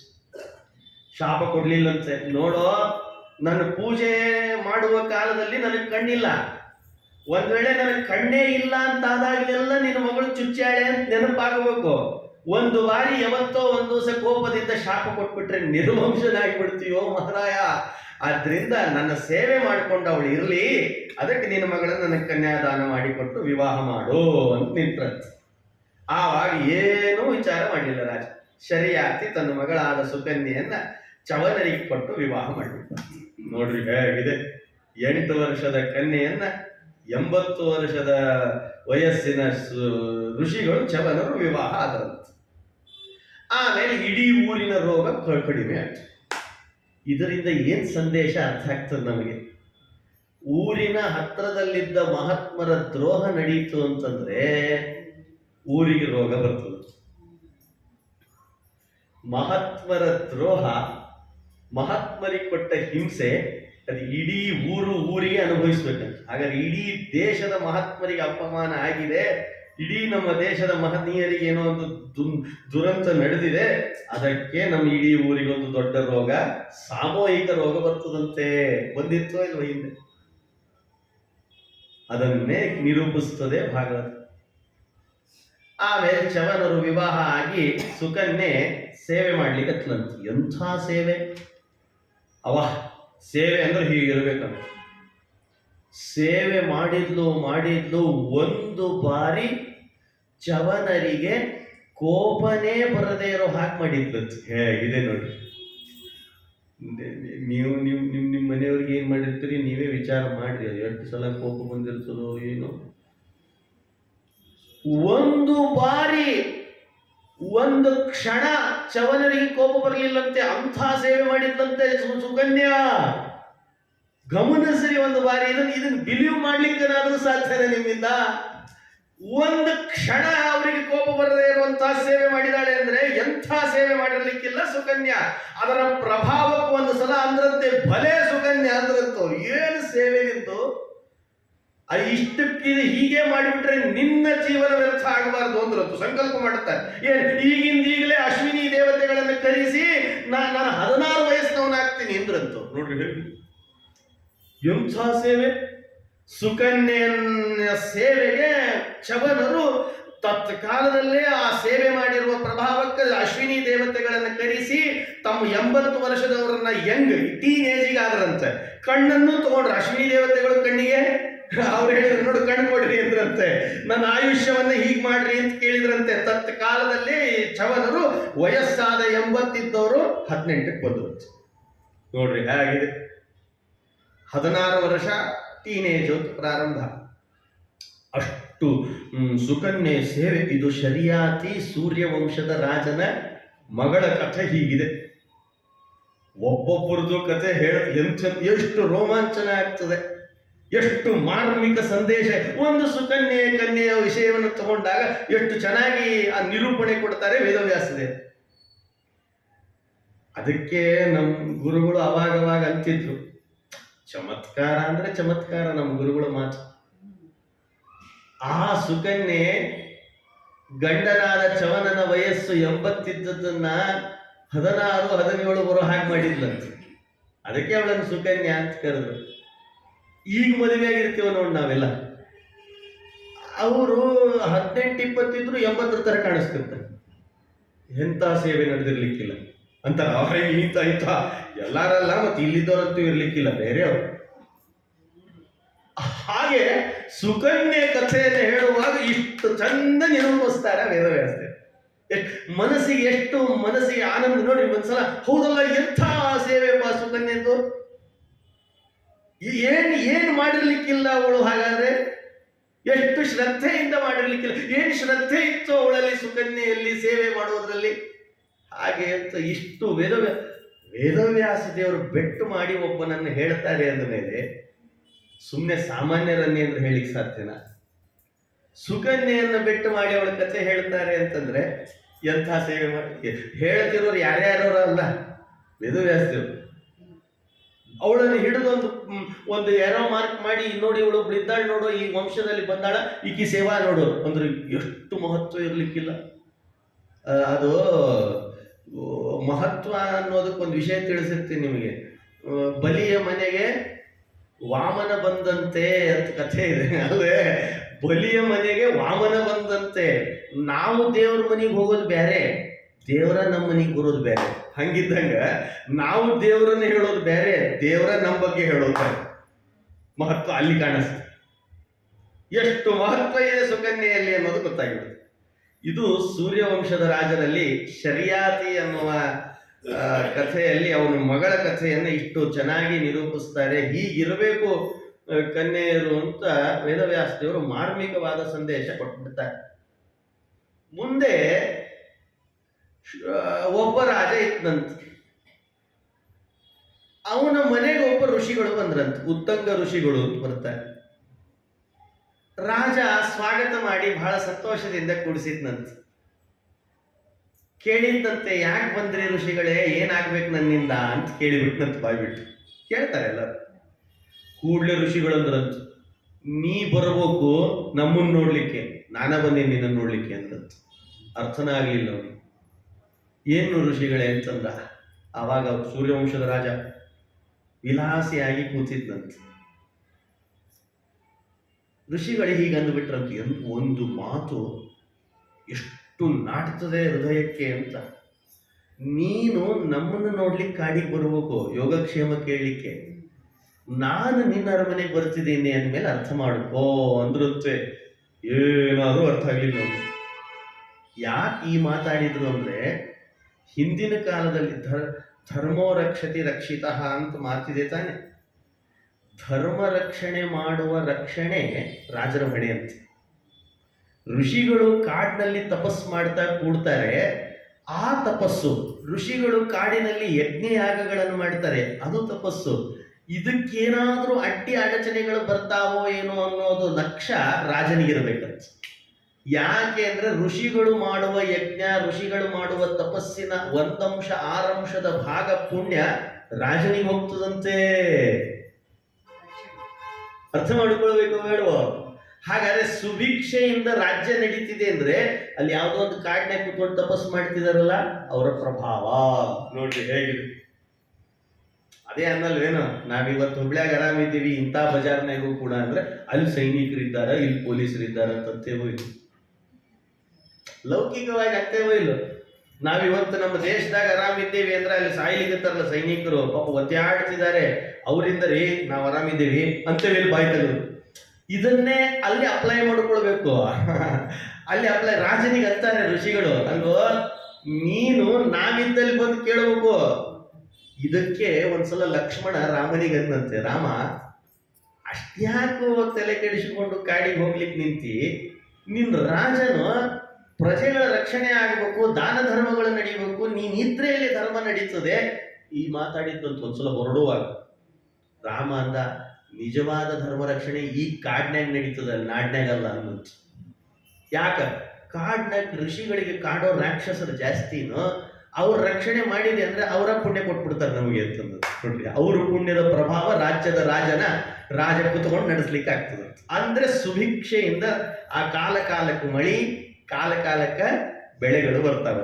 ಯಾವಾಗ ಅಲ್ಲಿ ಸುರಕ್ಷತೆ ನಡೆಯಲ್ಲ ಆವಾಗ ಮಳೆ ಬೆಳೆಗಳು ನಿಂತು ಹೋಗ್ಬಿಡ್ತವೆ. ಯಾವಾಗ ನಿಂದಿರ್ತದೆ ಸುಭಿಕ್ಷೆ ಇಲ್ಲ. ನೋಡಿ ಎಷ್ಟು ಒಂದೊಂದು ಸೈಕಲ್ ಇದ್ದಾಗ ಅದಕ್ಕೆ ರಾಜ ಆ ಮಾತಾಡಿದ ಕೂಡಲೇ ಋಷಿಗಳು ಈ ಮಾತಿಗೆ ರಾಜ ಒಂದು ಬಾರಿ ಚಕಿತನಾಗ್ತಂತ. ವಿಲಾಸಿಯಾಗಿ ಕೂತ್ಕೊಂಡಿದ್ದಾನೆ ಮಹಾರಾಯ, ಸೂರ್ಯವಂಶದ ರಾಜ. ಆ ಮಾತು ಹೇಳಿದ ಕೂಡಲೇ ಏನ್ ಮಾಡ್ಲಿ ಅಂತ ಕೇಳಿದ್ದು, ಕ್ಷಮ ಮಾಡ್ರಿ, ಏನ್ ನಡಿಬೇಕು ನನ್ನಿಂದ ಅಂತ ಕೇಳಿಕಂತ. ದುಂದು ಅಂತ ಒಬ್ಬ ರಾಕ್ಷಸ ನಮಗೆ ತಪಸ್ಸು ಯಜ್ಞ ಯಾಗಗಳನ್ನು ಮಾಡ್ಲಿಕ್ಕೆ ಬಿಡ್ತಿಲ್ಲ ಅಂತ ಹೇಳ್ಬಿಟ್ರಂತ. ಯಾರವನು ಏನು ಅಂತ ಕೇಳಿದ ಇವ ರಾಜ. ಅವ ಮಹಾನುಭಾವ ಭಾರಿ ಇದ್ದವ. ಇಂಥವ್ರನ್ನು ಸರಿ ನನ್ನ ಜೊತೆಗೆ ನೀವು ಕೇಳಿರೋ ಇಲ್ವೋ, ನನಗೂ ಒಂದು ಹಂತದಲ್ಲಿ ಆಶ್ಚರ್ಯ ಆಯ್ತು. ವರ್ಷಕ್ಕೊಂದ್ಸಲ ಹೊರಗೆ ಬಂದು ಉಸಿರಾಡ್ತಿದ್ನಂತ. ವರ್ಷಕ್ಕೊಂದ್ಸಲ ಅಲ್ಲಿ ತನಕ ಒಳಗ ಇರ್ತಿದ್ನಂತ. ಎಲ್ಲಿರ್ತಿದ್ದ ಅಂದ್ರೆ ಆ ಮರಳೇ ಇದ್ದ ಒಂದು ಸಮುದ್ರದ ಥರ ಇತ್ತಂತ. ಅಷ್ಟು ಮರಳು, ಉಸುಗಿನ ಒಳಗೆ ಹೋಗಿ ಕೊಡ್ತಿದ್ರಂತ ದೈತ್ಯ. ಅವಾಗ ವರ್ಷಕ್ಕೊಂದ್ಸಲ ಹೊರಗೆ ಬಂದು ಉಸಿರಾಡಿದರೆ ಇಡೀ ಉಸುಕಿನ ರಾಶಿ ಆಕಾಶ ಮಂಡಲಕ್ಕೆ ಹೋಗಿ ಸೂರ್ಯಮಂಡಲಕ್ಕೆ ತಾಕಿ ತಳಗೆ ಬಂದು ಬೀಳ್ತಿತ್ತಂತ. ಉಸಿರಾಡಿದ್ರೆ ಅವಾಗ ಎಲ್ಲಿ ಬೀಳ್ತಿತ್ತೋ ಅದ್ರ ತಳಗಿರೋ ಋಷಿಗಳೆಲ್ಲ ಧ್ವಂಸ ಆಗಿ ಹೋಗ್ತಿದ್ರಂತ. ನೋಡ್ರಿ ಹೇಗೆ ಒಬ್ಬರೆಲ್ಲ 100 ಋಷಿಗಳು ಸತ್ತು ಹೋಗ್ತಿದ್ರಂತ. ಇದನ್ನ ಹೇಳಲಿಕ್ಕೆ ಋಷಿಗಳ ಹತ್ರ ಬಂದು ರಾಜರ ಹತ್ರ ಬಂದು ರಾಜನಿಗೆ ಹೇಳ್ಬಿಟ್ರಂತ. ಸೂರ್ಯವಂಶದ ರಾಜ, ರಕ್ಷಣೆ ಮಾಡುವ ಕರ್ತವ್ಯ ನಿಂದು, ವಿಲಾಸಿಯಾಗಿ ಮನೆಯಲ್ಲಿ ಕೂತಿ ಎಂದು ಬಿಟ್ರಂತ. ತಪ್ಪ ಕಾಲದಲ್ಲಿ ಆ ರಾಜನಿಗೆ 100 ಮಂದಿ ಮಕ್ಕಳಿದ್ರಂತ. 100 ಮಂದಿ ಮಕ್ಕಳನ್ನು ಕರ್ಕೊಂಡು ಹೋಗಿ ಆ ರಾಕ್ಷಸನೊಟ್ಟಿಗೆ ಯುದ್ಧ ಮಾಡಿದ್ರೆ ಎಲ್ಲಾ ಮಕ್ಕಳು ಸತ್ರು, 3 ಮಂದಿ ಮಕ್ಕಳು ಉಳ್ಕೊಂಡಿದ್ರಂತ. ಪಾಪ ಅಷ್ಟು ಹೋರಾಡಿದ್ರಂತ ರಾಜ. ಒಂದು ಬಾರಿ ಸೂರ್ಯವಂಶದ ರಾಜರ ತಲೆಯಲ್ಲಿ ಬಂದ್ರೆ ಮುಗೀತಷ್ಟೆ. ಕೊನೆಗೆ ಆ 3 ಮಂದಿ ಮಕ್ಕಳು ಸಾಯೋ ಪ್ರಸಂಗ ಬಂತು. ಆವಾಗ ಪರಮಾತ್ಮನೇ ಆ ರಾಜನ ಪ್ರವೇಶ ಮಾಡಿ ಸನ್ನಿಹಿತನಾಗಿ ಆ ರಾಕ್ಷರ ಸಂಹಾರ ಮಾಡಿ ರಕ್ಷಣೆ ಮಾಡಿಬಿಟ್ಟಂತೆ. ನೋಡ್ರಿ ಹೇಗೆ. ಆಮೇಲೆ ಚೆನ್ನಾಗಿ ಸುದೀಕ್ಷೆಯಿಂದ ಆ ಕಾಲ ಅವನ ಆಳ್ವಿಕೆ ಚೆನ್ನಾಗಿ ನಡೀತು ಅಂತ ಕತೆ ಹೇಳಲಿಕ್ಕೆ ಪ್ರಾರಂಭ ಮಾಡ್ತಾರೆ. ನೋಡಿ, ಒಬ್ಬೊಬ್ಬರ ಕಥೆನೇ ಹೀಗೆ. ಸೂರ್ಯವಂಶದ ರಾಜರ ಕಥೆ. ಮತ್ತೊಬ್ಬ ಇದ್ದ ಭಗೀರಥ. ಇವತ್ತು ನಾವು ಗಂಗೆ ಕಾಣ್ತಿರೋದೇ ಸೂರ್ಯವಂಶದ ರಾಜರಿಂದ. ನೋಡಿದ್ರ, ಗಂಗೆ ತಳಗಿ ನೆಲಕ್ಕೆ ಬಂದಿದ್ದಾಳೆ ಭೂಮಿಗೆ ಅಂತಂದ್ರೆ ಸೂರ್ಯವಂಶದ ರಾಜರ ಕೊಡುಗೆನೋ ಇಲ್ಲ ಗಂಗೆ ಎಲ್ಲಿ ಕಾಣಿಸ್ಬೇಕು ನಮಗೆ? ಅಷ್ಟೇ ಬಾಯಲ್ಲಿ ಹೇಳು, ಗಂಗೆ ಜಯಮನೆ ಜೈವ ಗೋದಾವರಿ ಸರಸ್ವತಿ ಗಂಗೆ ಗಂಗೆ ಗಂಗೆ ಬಾಯಲ್ಲಿ ಹೇಳುತ್ತೇವೆ, ಅಷ್ಟೇ ಸಿಗ್ತಾ ಇದ್ದಿದ್ದಿಲ್ಲ. ಇಡೀ ಸೂರ್ಯವಂಶದ ರಾಜರ ವಂಶ ಉದ್ಧಾರ ಆಗ್ಲಿಕ್ಕೆ ಭಗೀರಥ ಪ್ರಯತ್ನ ಪಟ್ಟು ಭಾಗೀರಥಿ ಗಂಗೆಯನ್ನ ಭೂಮಿಗೆ ತಂದಂತ. ಭೂಮಿಗೆ ಗಂಗೆಯನ್ನು ಇಳಿಸಿದ ಮಹಾನುಭಾವ ಸೂರ್ಯವಂಶದ ರಾಜರಲ್ಲಿ ಭಗೀರಥ. ನೋಡಿದ್ರೆ ಹೇಗೆ. ಇಂಥ ರಾಜರು ಈ ಸೂರ್ಯವಂಶದಲ್ಲಿ ಬಂದಿದ್ದಾರೆ. ಇನ್ನೊಬ್ಬ ರಾಜ ಇದ್ದ. ನೀವೆಲ್ಲ ಕೇಳಿರಿ, ಸುಮ್ಮನೆ ಅವಾಗವಾಗ ನೆನಪು ಮಾಡಿದ್ರೆ ಹೌದ್ರಿ ಆಚಾರ ಗೊತ್ತು ಅಂತ ಅಂತೀರಿ. ಹರಿಶ್ಚಂದ್ರ ಅಂತ. ಅವನಿಗೆ ಈಗೀಗ ಸತ್ಯ ಹರಿಶ್ಚಂದ್ರ ಅಂತಾರೆ, ಮೊದಲು ಸುಳ್ಳು ಹರಿಶ್ಚಂದ್ರ ಅಂತಿದ್ದಂತ. ನೋಡ್ರಿ, ಆ ಸತ್ಯಮೂರ್ತಿ ಅಂತ ಹೆಸರಿಟ್ಕೊಂಡಿರ್ತಾರೆ, ಸುಳ್ಳು ಮೂರ್ತಿ ಅಂತ ಇರ್ತಾನೆ. ಅವನು ಸುಳ್ಳೇ ಹೇಳ್ತಿರ್ತಾನೆ. ಆಮೇಲೆ ಯಾವತ್ತೋ ಒಂದು ಸತ್ಯ ಹೇಳಿ ಸ್ಟಾರ್ಟ್ ಮಾಡಿದ, ಅವಾಗ ಸತ್ಯಮೂರ್ತಿ ಅಂತ. ಹಂಗೆ ಈ ಹರಿಶ್ಚಂದ್ರ, ಸತ್ಯ ಹರಿಶ್ಚಂದ್ರ ಮೊದಲು ಸುಳ್ಳು ಹೇಳ್ತಿದ್ದಂತ ಮಹಾರಾಯ. ಯಾವಾಗ ಹೇಳೇನ್ರಿ ಆಚಾರ? ಸೂರ್ಯವಂಶದಲ್ಲಿ ಬಂದ ರಾಜ ಇವನು. ಅವನಿಗೆ ಮಕ್ಕಳು ಸಂತಾನ ಆಗಿದ್ದಿಲ್ಲಂತ. ನೋಡ್ರಿ ಹೇಗಿದೆ. ಎಷ್ಟು ಅದ್ಭುತ ಕಥೆಗಳನ್ನು ಜೋಡಿಸ್ತಾರೆ. ವೇದವ್ಯಾಸ ದೇವರು ಜೋಡಣೆ ಮಾಡಿದ ಒಂದೊಂದು ಕಥೆ ತುಂಬಾ ಮಾರ್ಮಿಕ. ಯಾವುದು ಬೋರು ಅನ್ನೋದೇ ಇಲ್ಲಂತ. ಹೂಗಳನ್ನ ಸೂಜಿಯಿಂದ ಚುಚ್ಚಿ ಚುಚ್ಚಿ ಪೋಣಿಸಿ ಮಾಲೆ ಮಾಡ್ತೇವಲ್ಲ, ಅವರು ಮಾಡಿದ ಮಾಲೆ ಇದು ಭಾಗವತ. ಅದು ಸೂರ್ಯವಂಶದ ರಾಜರ ಕಥೆ, ಚಂದ್ರವಂಶದ ರಾಜರ ಕಥೆ, ಭಗವಂತನ ಅವತಾರದ ಕಥೆಗಳು ಎಷ್ಟು ಚೆನ್ನಾಗಿ ಪೋಣಿಸ್ತಾರೆ. ಎಲ್ಲೂ ನಮಗೆ ಹಿಂಸೆ ಅನ್ನೋದೇ ಆಗಲ್ಲ. ನೋಡ್ರಿ ಬೇಕಾದ್ರೆ. ಅದೇ ನಾವೇನಾದ್ರೂ ಹೂ ಪೋಣಿಸ್ಲಿಕ್ಕೆ 20 ಸಲ ಕೈ ಚುಚ್ಕೊಂಡು ರಕ್ತ ಬರಿಸಿ ಹೂ ಹರಿದು ಆಮೇಲೆ ಅದೆಲ್ಲೋ ಗಂಟಾಗಿ ಮತ್ ಕೈ ತಗೊಳ್ಳೋದು ಮತ್ತೆ ಹೊಳೆಯೋದು. ಈಗ ನಮ್ಮ ಪರಿಸ್ಥಿತಿ. ಒಂದು ಮಾಲೆ ಮಾಡು ಅಂದ್ರೆ ವೇದವ್ಯಾಸ ದೇವರು ಮಾಡಿದ ಈ ಭಾಗವತ ಅನ್ನುವ ಮಾಲೆ ಬಹಳ ಅದ್ಭುತವಾಗಿದೆ, ಬಹಳ ಅದ್ಭುತ ರೋಮಾಂಚನ. ಈ ಹರಿಶ್ಚಂದ್ರ, ಸತ್ಯ ಹರಿಶ್ಚಂದ್ರ ಸಂತಾನ ಆಗಿದ್ದಿಲ್ಲಂತ ಮಹಾರಾಯ. ಇಂದ್ರ ಹೋಗಿ ನಾರದರಿಗೆ ಕೇಳಿದ್ನಂತ. ನಾರದರೆ ನನಗೆ ಸಂತಾನ ಬೇಕು, ಏನ್ ಮಾಡ್ಲಿ, ಆಗ್ತಾ ಇಲ್ಲ ಅಂದಾಗ ಆ ನಾರದರು ಅಂದ್ರಂತೆ, ಒಂದು ಕೆಲಸ ಮಾಡು, ವರುಣ ದೇವರ ಹತ್ರ ಕೇಳು, ಅವರು ಕೇಳಿದ್ರೆ ಅವ್ರ ಅನುಗ್ರಹದಿಂದ ಮಕ್ಕಳಾಗ್ತಾರೆ ಅಂದ್ಬಿಟ್ರಂತ. ಹರಿಶ್ಚಂದ್ರ ಹೋದ, ನಾ ವರುಣನ ಹತ್ರ ಪ್ರಾರ್ಥನೆ ಮಾಡಿದ್ನಂತೆ. ವರುಣದೇವರ ಹತ್ರ ಪ್ರಾರ್ಥನೆ ಮಾಡುವಾಗ ಮಗ ಬೇಕು ಅಂತ ಕೇಳಿದ್ರೆ ಆಗ್ತಿತ್ತೋ ಇಲ್ಲೋ? ಮಹಾನುಭಾವ, ಯಾವಾಗ ನೀ ನನಗೆ ಮಗ ಕೊಡ್ತಿ ಅವನನ್ನೇ ಯಾಗ ಮಾಡಿ ಬಲಿ ಕೊಡ್ತೇನೆ ನಾನು ಅಂತ ಬೇಡ್ಕೊಂಡು ಹೋಗ್ತೀವಿ. ಆಯ್ತು ಬಂತೀವಿ, ಬರೀ ಮಗನ್ ಕೊಡು ಅಂದ್ರೆ ಮುಗಿದು ಹೋಗ್ತಿತ್ತು. ಆಯ್ತು, ಹಾಗಾದ್ರೆ ವರುಣ ದೇವರು ಹಿಂಗೆ ಕೇಳಿದ ಕೂಡಲೇ ಅಲ್ಲ ಅಲ್ಲ ಅಲ್ಲ ಅಲ್ಲ ಕೊಡಬೇಕು ಅಂತ, ಸರಿ ಹಾಗಾದ್ರೆ ನಿನಗೊಂದು ಮಗನನ್ನು ಕೊಡ್ತೇನೆ ತಗೋ ಅಂತ ಮಗನ್ ಕೊಟ್ಬಂತ. ಯಾವಾಗ ಮಗ ಹುಟ್ಟಿದ್ನೋ ವರುಣ ದೇವ್ರು ಹೇಳೋದು ಬಂದ್ರತ್, ನೋಡು ಮಗನ್ ಕೊಟ್ಟಿನಿ, ಯಾಗ ಮಾಡು, ಬಲಿ ಕೊಡು. ಇವ ಅಂದ 10 ದಿವಸದ ತನಕ ಆಶೌಚ ಇರ್ತದ್ರಿ, ಅದು ಅಶೌಚದಲ್ಲಿ ಬಲಿ ಕೊಡೋದು ಯಾಕೋ ಸರಿ ಅನ್ಸಲ್ರಿ ಆಚಾರ್ಯ, ನೀವು ಹೋಗಿ ಬರ್ರಿ, 10 ದಿವಸ ಆದ್ಮೇಲೆ ಬರ್ರಿ ಕೊಡ್ತೀನಿ ಅಂತ ಹೇಳ್ತೀವಿ. ಸರಿ 10 ದಿವಸದ ತನಕ ವರುಣದೇವ್ರು ಹೋದ್ರಂತ ಮನೆಗೆ.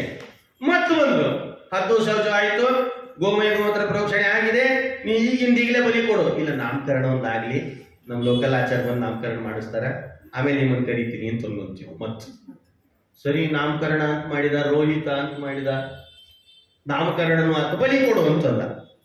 ಮತ್ತೆ ವರುಣದೇವ್ರು ಬಂದು ಬಲಿ ಕೊಡು ಅಂದ್ರಂತ. ಆವಾಗ ಇವ ಅಂತಾನೆ, ಇಲ್ಲ ನಮ್ಮ ಆಚಾರ ಒಬ್ರು ಹೇಳ್ಯಾರ, ದೊಡ್ಡಾಚಾರ ಇದ್ದಾರೆ ನಮ್ಮ ಏರಿಯಾದಾಗ ಒಬ್ರು ದೊಡ್ಡಾಚಾರ ಅಂತ, ಅವ್ರು ಏನ್ ಹೇಳ್ತಾರಂತಂದ್ರೆ ಮಕ್ಕಳಿಗೆ ಹಲ್ಲು ಬರಬೇಕು, ಆವಾಗ ಅವ್ರ ಮಡಿಗೆ ಯೋಗ್ಯ, ಮಡಿ ಇದ್ರೆ ತಾನೇ ಬಲಿ ಕೊಡಬೇಕು, ಅಶುದ್ಧವಾದದನ್ನು ಕೊಡಬಾರ್ದು, ಅದಕ್ಕೆ ಹಲ್ಲು ಬರಲಿ ಆವಾಗ ಬಲಿ ಕೊಡ್ತೀನಿ ಅಂತೀವಿ ಯಾಗ ಮಾಡಿ.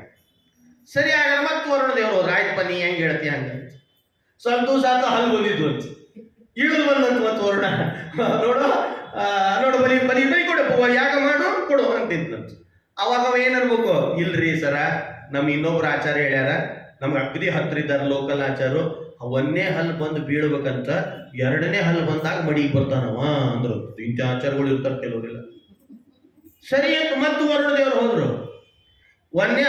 ಪುಣ್ಯ ಸಿಟ್ಟು ಬಂದಿಲ್ಲ, ಅವಾಗಿಂದ ಅವಾಗ ಬೀಳಿಸಿ ಬೇರೆ ತರಿಸಿ ಬೆಲಿ ತೊಗೊಂಡ್ರು, ಅಷ್ಟು ಶಕ್ತಿ ಇದೆ ವರುಣ ದೇವರಿಗೆ. ಆಯ್ತು ಅಂತ ಹೋದ್ರು. ಪಾಪ ಸಹನೆ ನೋಡ್ರಿ ಎಷ್ಟಿದೆ. ಮತ್ತು 1ನೇ ಹಲ್ಲು ಬಿದ್ದು 2ನೇ ಹಲ್ಲು ಬಂತು. ಮತ್ತು ವರುಣ ದೇವ್ರು ಬಂದ್ರು, ನೋಡಪ್ಪ ಸರಿಯಾಗಿ 2ನೇ ಹಲ್ಲು ಬಂದವ, ನಂಗೆ ಕಾಣ್ಲಿಕ್ಕತ್ತದ, ಈಗಿಂದೀಗಲೇ ಯಾಗ ಮಾಡು, ನೀ ಹೇಳಿಯೋ ಇಲ್ಲೋ ಅಂತಂದ್ರ. ನಾ ಹೇಳೇನ್ರಿ, ಅದ್ರ ಮತ್ತೊಬ್ರು ಆಚಾರ ಹೇಳ್ಯಾರ, ಭಾವಿ ಮಡಿ ಆಚಾರು, ಅದಕ್ಕೇನು ಉಪನಯನ ಮಾಡಿದ್ರೆ ಮಾತ್ರ ಅವ ಹುಡುಗ ಮಡಿಲಿ ಬರ್ತಾನ ಅಂತಂದಾರೆ ಅಂತ ನೋಡಿದೆ. ಸರಿ ಹಾಗಾದ್ರೆ ಅಂತ ಮತ್ತೆ ಉಪನಯನ ಮಾಡಿದ್ನಂತ. ವರುಣದೇವ್ರು ಹೋಗಿದ್ರು, ಉಪನಯನಕ್ಕೆ ಆಮಂತ್ರಣ ಕೊಡ್ಲಿಲ್ಲಂತೀವ, ಯಾಕಂದ್ರೆ ಗೊತ್ತಾಗ್ಬಿಡ್ತದೆ ಮತ್ತೆ ವರುಣದೇವ್ರಿಗೆ. ಅವನಿಗೊಬ್ರು ಆಮಂತ್ರಣ ಬೇಕು, ಎಲ್ಲರಿಗೂ ಕೊಟ್ಟು ಅಲ್ಲಿ ಉಪನಯನ ಮಾಡಿಬಿಟ್ಟಂತ. ವರುಣದೇವರು ತತ್ತ ಕಾಲದಲ್ಲೇ ಬಂದ್ರಂತ. ತತ್ತ ಕಾಲದಲ್ಲೇ ಉಪನಯನ ಮುಗಿದಿದೆ ಅನ್ನೋದಕ್ಕೆ ಬಂದ್ರೆ ಅಷ್ಟೊತ್ತಿಗೆ ಆ ವರುಣ ದೇವರು ಬರ್ತಾರೆ, ಈ ಎದುರಿಗೆ ಚಂದ್ರ ಹರಿಶ್ಚಂದ್ರ ನಿಂತಿದ್ದಾನೆ, ಕೊಡುವ ಬಲಿ ಅಂತಂದ್ರಂತ. ಅವಾಗಂತ ನಮ್ಮ ಮಗ ಎಲ್ಲೋ ಓಡಿ ಹೋಗ್ಬಿಟ್ಟಾನ, ನಂಗೆ ಸಿಗವಲ್ಲ, ಯಾವುದೋ ಗುರುಕುಲಕ್ಕೆ ಹೋಗಿ ಸೇರ್ಕೊಂಡ್ಬಿಟ್ಟಾನಂತ. ಮನ್ಯಾಗ ಅವ ಇಲ್ಲೇ ಇಲ್ಲ, ಇವ್ ಓಡೇ ಹೋಗ್ಬಿಟ್ಟಿದ್ದ, ಕರೆನ ಓಡಿ ಹೋಗಿದ್ದೀವಿ, ಇಲ್ಲೇ ಇಲ್ಲ. ಸರಿ ಹಾಗಾದ್ರೆ ಓಡ್ಯಾಗನ ಏನ್ ಮಾಡ್ಲಿ, ನಾ ಏನ್ ಮಾಡ್ಲಿ ಅಂತ ನೀವು ಹರಿಶ್ಚಂದ್ರ ಎಷ್ಟು ಸುಳ್ಳು ನೋಡ್ರಿ. ಇವನ್ ಹೆಸರು ನೋಡಿದ್ರ ಸತ್ಯ ಹರಿಶ್ಚಂದ್ರ, ಅದಕ್ಕೆ ಹೇಳ್ತಿರ್ತೀನಿ ನಾನು, ಹೆಸರು ಮೇಲೆ ಜಡ್ಜ್ ಮಾಡಬೇಡ್ರಿ ಅಂತ. ಈಗ ಒಂದು ನಾವು ನಿಮ್ಗೆ ಅವಾಗ ನಗಿಸ್ಬೇಕಿಲ್ಲ, ಮಲಿಗೆ ಬಿಡ್ತೀವಿ. ಅವನು ಪ್ರಾಣೇಶ ಇದ್ದಾನ, ಗಂಗಾವತಿ ತುಂಬಾ ಚೆನ್ನಾಗಿ ಹೇಳ್ತಾನೆ. ಅವನು ತಲೆ ಮೇಲೆ ಕೂದಲೇ ಇಲ್ಲ, ಅವನ ಹೆಸರಲ್ಲೇ ಹೇರ್ ಸೆಲೂನ್ ಅಂತ ತೆಗಿಯೋದು, ಅದು ಗಾಂಧೀಜಿ ಹೇರ್ ಸೆಲೂನ್. ಹೆಸರಿಗೂ ಇದಕ್ಕೂ ಸಂಬಂಧನೇ ಇರಲಿಲ್ಲ. ಗೋಮಟೇಶ್ವರ ಕ್ಲಾತ್ ಸೆಂಟರ್ ಅಂತ, ಅವನ ಡ್ರೆಸ್ ಹಾಕೋಂಗಿಲ್ಲ, ಅವನ ಹೆಸರಲ್ಲಿ ಬಟ್ಟೆ ಅಂಗಡಿ. ಹಿಂಗೆ ಸಂಬಂಧ ಇದ್ದ ಹೆಸರುಗಳನ್ನು ಹೇಳಬೇಕು ಬೇಡವಾ? ಈಗ ಸತ್ಯ ಹರಿಶ್ಚಂದ್ರ ಬರೀ ಸುಳ್ಳು ಹೇಳಿರ್ತಾರೆ ನೀವು, ಸೂರ್ಯವಂಶದ ರಾಜ. ಈಗ ಸತ್ಯಮೂರ್ತಿ ಬರೀ ಸುಳ್ಳು ಹೇಳ್ತಿರ್ತಾರೆ. ಹಿಂಗ ಹೆಸರು ಇಟ್ಕೊಳ್ತಾರೆ, ಇಟ್ಕೊಂಡು ಹಾಗೆ ನಡೆಯಲ್ಲ, ಗೊತ್ತಾಗ್ತದೆ ಹೋಗ್ತಾ ಹೋಗ್ತಾ. ಇಲ್ಲಿ ನೋಡ್ರಿ, ಸತ್ಯ ಹರಿಶ್ಚಂದ್ರ ಅಂತ ಹೆಸರು ಇಟ್ಕೊಂಡಾನೆ, ಬರೀ ಸುಳ್ಳು ಹೇಳ್ತಿದ್ದ. ಎಲ್ಲಿ ನೋಡಿದ್ರು ಸುಳ್ಳೆ, ಇವ ಸುಳ್ಳು ಹೇಳೋದೇ ಸುಳ್ಳು ಹೇಳೋದು. ಕೊನೆಗೆ ನಮ್ಮ ಮಗ ಹೋಗ್ಯಾನೆ ಅಂತ ಸಿಟ್ಟು ಬಂದು ಹೋಯ್ತು ವರುಣ ದೇವರಿಗೆ. ಕೊನೆಗೆ ಆ ಸಿಟ್ಟಿನಿಂದ ಹರಿಶ್ಚಂದ್ರನಿಗೆ ನೀರಿನ ರೋಗ ಬಂತಂತ, ಉದರ ರೋಗ. ನೀರು ಹೊಟ್ಟೆ ಒಳಗೆ ನೀರು ತುಂಬಿಕೊಳ್ಳಿಕ್ ಪ್ರಾರಂಭ ಆಯ್ತು. ನೋಡಿದ್ರ, ಸುಳ್ಳು ಹೇಳಿದ್ರೆ ಹಿಂಗೆಲ್ಲ ಆಗ್ತಾವ. ಹೇಳ್ತಾ ಹೋದ ಹೋದ ಹೋದ ಹೋದ ಹೊಟ್ಟೆಯಲ್ಲಿ ನೀರು ತುಂಬಿಕೊಳ್ಳೋ ಪ್ರಸಂಗ ಬಂತು, ಉದರ ಜಲರೋಗ ಅಂತ. ಏನ್ ಮಾಡೋದು, ಯಾವ ಡಾಕ್ಟ್ರಿಗೆ ತೋರಿಸಿದ್ರು ಪರಿಹಾರ ಆಗ್ತಿಲ್ಲ. ಜಲೋಧರ ಜಲೋಧರ ಅಂತ ರೋಗ ಬಂದ್ಬಿಡ್ತು. ಹೇಗೆ ಮಾಡ್ಬೇಕು ಪರಿಹಾರ? ರೋಹಿತ ಮಗನಿಗೆ ಗೊತ್ತಾಯ್ತಂತ, ನಮ್ಮ ಅಪ್ಪಗೆ ರೋಗ ಬಂದದಂತ. ಏನಾರ ಆಗ್ಲಿ ಅಪ್ಪ ಹೋಮ ಮಾಡು, ನಾ ಬಲಿ ಕೊಟ್ಬಿಡು ನನ್ನನ್ನ, ನಿನಗೆ ಆರಾಮಾಗ್ತದೆ ಅಂತಂದ್ರೆ ಸಾಕು ಅಂತ ಪಾಪ ಮಗ ಓಡಿ ಬಂದಂತ. ಮತ್ತೆ ಮನೆಗೆ ಬರುವಾಗ ಅಜಗರ್ತ ಅಂತ ಒಬ್ಬ ಋಷಿಗಳು ಸಿಕ್ಕ್ರಂತೆ. ಅವರಿಗೆ ಮಕ್ಕಳಿದ್ರು 3-4 ಮಂದಿ.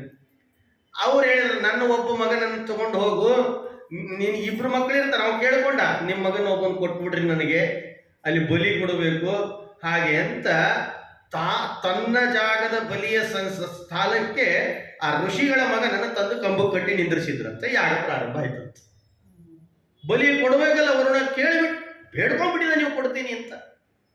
ಸರಿ ಹಾಗಾದ್ರೆ ಅಂತ ಬಲಿ ಕೊಡಬೇಕು. ಯಾಗ ನಡೀತಿದೆ. ಯಾಗ ನಡೆಯುವಾಗ ಬಲಿ ಕೊಡಬೇಕು ಅಂತಂದಾಗ ಅವನನ್ನು ಸಿದ್ಧ ಮಾಡಿ ನಿಂದ್ರಿಸಿದ್ರಂತೆ. ನಿಂದ್ರಿಸಿದಾಗ ವರುಣ ದೇವರು ಬಂದ್ರಂತೆ. ನೋಡಿ ಹೇಗೆ ಬಲಿ ಕೊಡಬೇಕು. ತತ್ಕಾಲದಲ್ಲೇ ಪಶ್ಚಿಮ ಮುಖವಾಗಿ ಸ್ತೋತ್ರ ಮಾಡಿಬಿಟ್ನಂತೆ. ಎಂಥ ಸ್ತೋತ್ರ! ಆ ಸ್ತೋತ್ರ ಹೇಳುವಾಗಲೇ ಆ ಮಾತು ಹೇಳ್ತಾರೆ, ವೇದಗಳನ್ನು ಹೇಳಲಿಕ್ಕೆ ಪ್ರಾರಂಭ ಮಾಡಿಬಿಟ್ನಂತೆ. ವೇದಗಳನ್ನು ಹೇಳುವಾಗ ಕೂಡಲೇ ವರುಣ ದೇವರಿಗೆ ಸಂತೋಷ ಆಗಿ, ಆ ಸಂತೋಷದಿಂದ ಒಂದು ಮಾತಾಡಿದ್ರಂತೆ, ಇನ್ನೇನು ನನಗೆ ಬಲಿ ಬೇಡ ಅಂತ. ಯಾಕಂದ್ರೆ ಅಷ್ಟು ಚೆನ್ನಾಗಿ ವೇದ ಹೇಳಿದ್ನಂತೆ, ನನಗೇನೇನು ಬೇಡ. ವರುಣ ದೇವರನ್ನು ಪ್ರಾರ್ಥನೆ ಮಾಡಿದಾಗ ವರುಣ ದೇವರಂದ್ರು, ಇನ್ನೇನು ಬಲಿ ತಗೊಳ್ಳಲ್ಲ ನಾನು, ನಿನಗೂ ಬದುಕಲಿಕ್ಕೆ ಕೊಡ್ತೀನಿ, ಆ ರೋಹಿತನೂ ಬದುಕಲಿ, ನಿನ್ನ ರೋಗ ಪರಿಹಾರ ಆಗಲಿ ಅಂತ ಅನುಗ್ರಹ ಮಾಡಿ ವರುಣ ದೇವರು ಹೊರಟರಂತೆ. ನೋಡಿದ್ರೆ ಆಮೇಲಿಂದ ಸತ್ಯ ಹೇಳಲಿಕ್ಕೆ ಸ್ಟಾರ್ಟ್ ಮಾಡಿದ್ದಂತ. ಅಲ್ಲಿ ತನಕ ಬರೀ ಸುಳ್ಳು ಚಂದ್ರ ಹಿಂಗೆ. ಅದಕ್ಕೆ ಹೆಚ್ಚು ಯಾರು ಸತ್ಯ ಹೇಳ್ತಾರೆ, ಯಾರು ಸುಳ್ಳು ಹೇಳ್ತಾರೆ ಗೊತ್ತೇ ಆಗಲ್ಲ, ಹೆಸರು ಇಟ್ಕೊಂಡ್ಬಿಟ್ಟಿರ್ತಾರೆ. ಇಷ್ಟು ಕಥೆ ತುಂಬ ನೋಡಿ ಮಾರ್ಮಿಕವಾಗಿದೆ. ಹಾಗಾದ್ರೆ ಸತ್ಯ ಹೇಳೋದ್ರಿಂದ ಏನ್ ನಡೀತದೆ? ಸುಳ್ಳೇ ಬಾಯಲ್ಲಿ ಹೆಸರು ಸತ್ಯ, ಬಾಯಿ ತುಂಬ ಬರೀ ಸುಳ್ಳು. ಹಂಗಾಗಬಾರ್ದು. ಸತ್ಯ ಹರಿಶ್ಚಂದ್ರನ ಕಥೆ ಈ ಸೂರ್ಯವಂಶದಲ್ಲಿ ಇಷ್ಟು ನಿರೂಪಿಸ್ತಾರೆ. ಮುಂದೆ ಇದೇ ವಂಶದಲ್ಲಿ ತುಂಬಾ ತುಂಬ ಮಾರ್ಮಿಕನಾದ ಒಬ್ಬ ಸಂದೇಶ ಕೊಡುವ ಒಂದು ಅವತಾರ ನಡೀತದೆ. ದಶರಥ. ಆ ದಶರಥನಿಗೆ 3 ಮಂದಿ ಪತ್ನಿಯರು, ಅಲ್ಲಿ 4 ಮಂದಿ ಮಕ್ಕಳು ಹುಡ್ತಾರಂತೆ. ನೋಡ್ರಿ ಎಷ್ಟು ಚೆನ್ನಾಗಿದೆ. ಕೌಸಲ್ಯೆ, ಸುಮಿತ್ರೆ, ಕೈಕೇಯಿ, ದಶರಥ. ಸೂರ್ಯವಂಶದ ರಾಜರ ಕಥೆಯಲ್ಲಿ ಇಲ್ಲೂ ಪ್ರಮುಖವಾಗಿ ಇಲ್ಲಿಂದನೇ ಸ್ಟಾರ್ಟ್ ಮಾಡ್ಬಿಡ್ತಾರೆ ಕೆಲವರೆಲ್ಲ. ಸೂರ್ಯವಂಶ ಅಲ್ಲಿಂದ ಪ್ರಾರಂಭ ಆಗಿದೆ. ಇಷ್ಟು ಇನ್ನೂ ಕಥೆ ಇದೆ ಹಿಂದೆಲ್ಲ. ದಶರಥನಿಗೆ 3 ಮಂದಿ ಹೆಂಡತಿ, ಸುಮಿತ್ರೆ, ಕೈಕೇಯಿ, ಕೌಸಲ್ಯ. ಹೀಗಿಟ್ಕೊಳ್ಳಿ.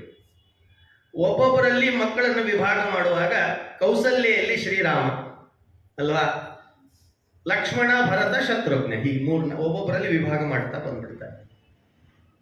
ಮಕ್ಕಳು ಹುಟ್ಟಿದಾಗ ಬಹಳ ತುಂಬಾ ಚೆನ್ನಾಗಿ ಬೆಳವಣಿಗೆ ಆಯ್ತಂತೆ. ದಶರಥ ಪರಮಾನ ಮಕ್ಕಳೇ ಆಗಿದ್ದಿಲ್ಲ ಅವನಿಗೆ, ಅದೊಂದು ಬೇರೆ ಮಾತು.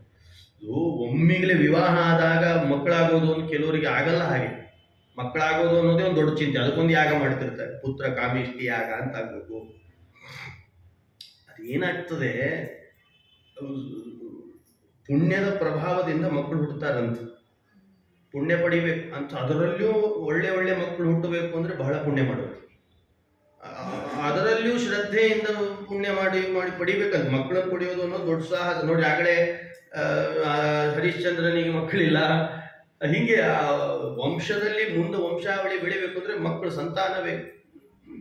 ದಶರಥನಿಂದ ಪುಣ್ಯ ಮಾಡಿಸಿ ಋಷಿಗಳೆಲ್ಲ ಯಾಗಗಳನ್ನೆಲ್ಲ ನಡೆಸಿ ಮಾಡಿ ಮಕ್ಕಳನ್ನು ಪಡೆದಿದ್ದ ಪಾಪ.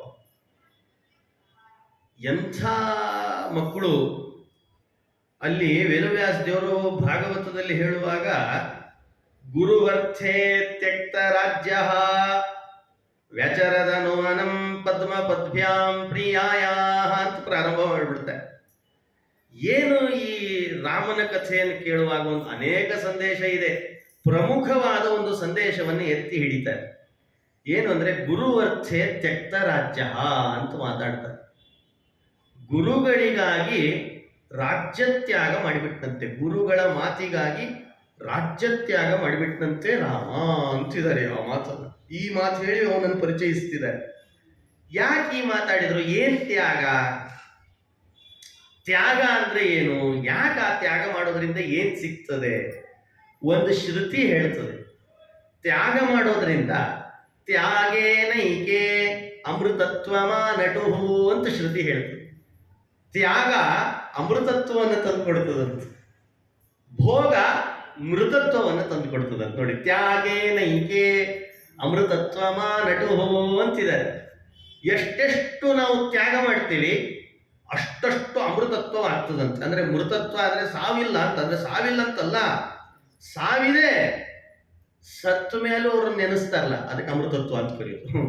ನೋಡ್ರಿ ಅವರಿದ್ರು ಎಷ್ಟು ಕಾರ್ಯ ನಡೆಸಿ ಹೋದ್ರು.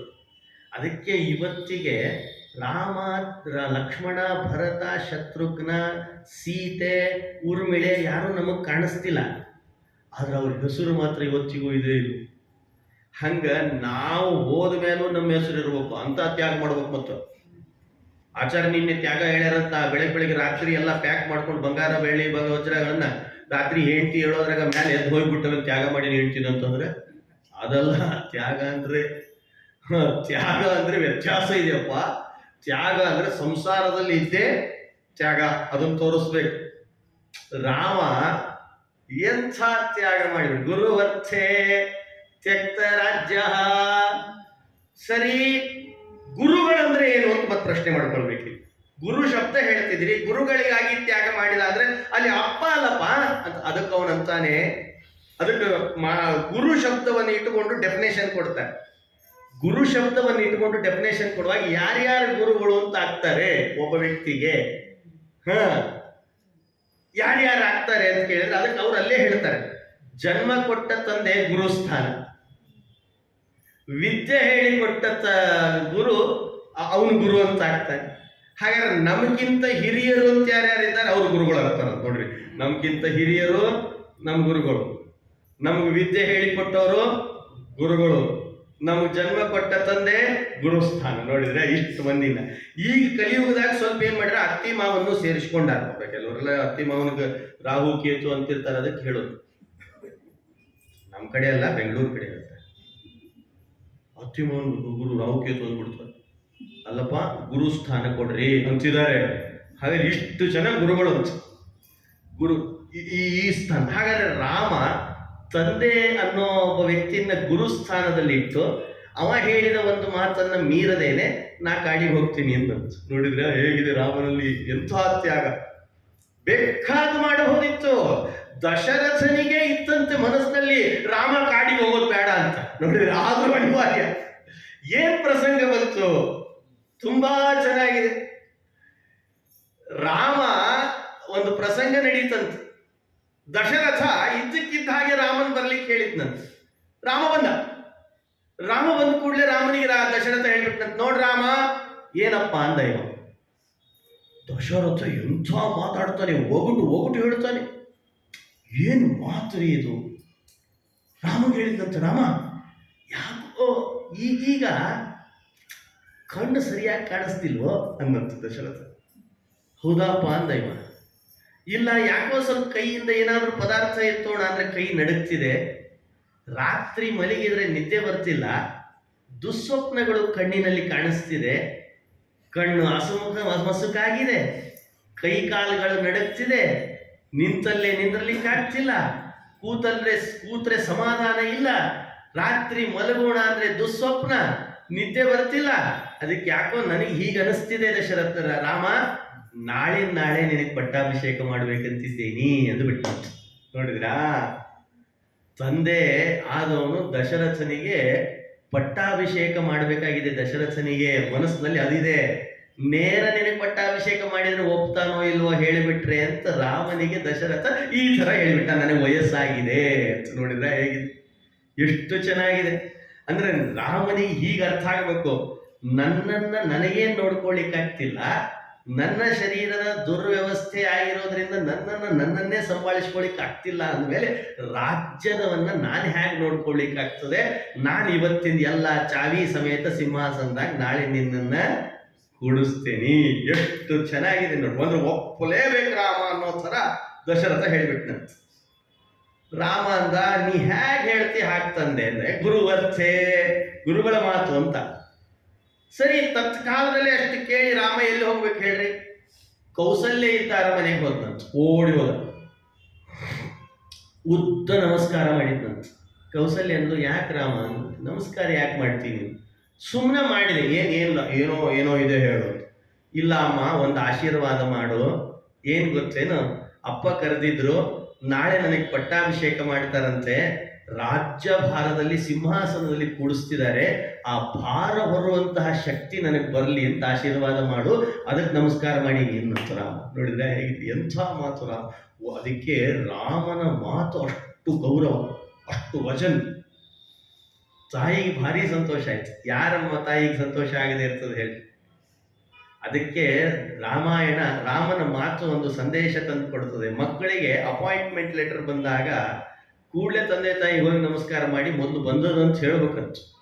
ಇವ ಬಂದ ತಕ್ಷಣ ಗಾಡಿ ತೊಗೊಂಡು ಸ್ನೇಹಿತರನ್ನ ಕರ್ಕೊಂಡು ಹೋಗ್ಬಿಡ್ತಾನೆ, ಯಾವುದೋ ಕೆರಿಗೋ ಬಾವಿಗೋ ಹಾಕೊಂಡ್ಲಿಕ್ಕೆ, ಕುಣಿಲಿಕ್ಕೆ ಹೋಗ್ಬಿಡ್ತಾರೆ.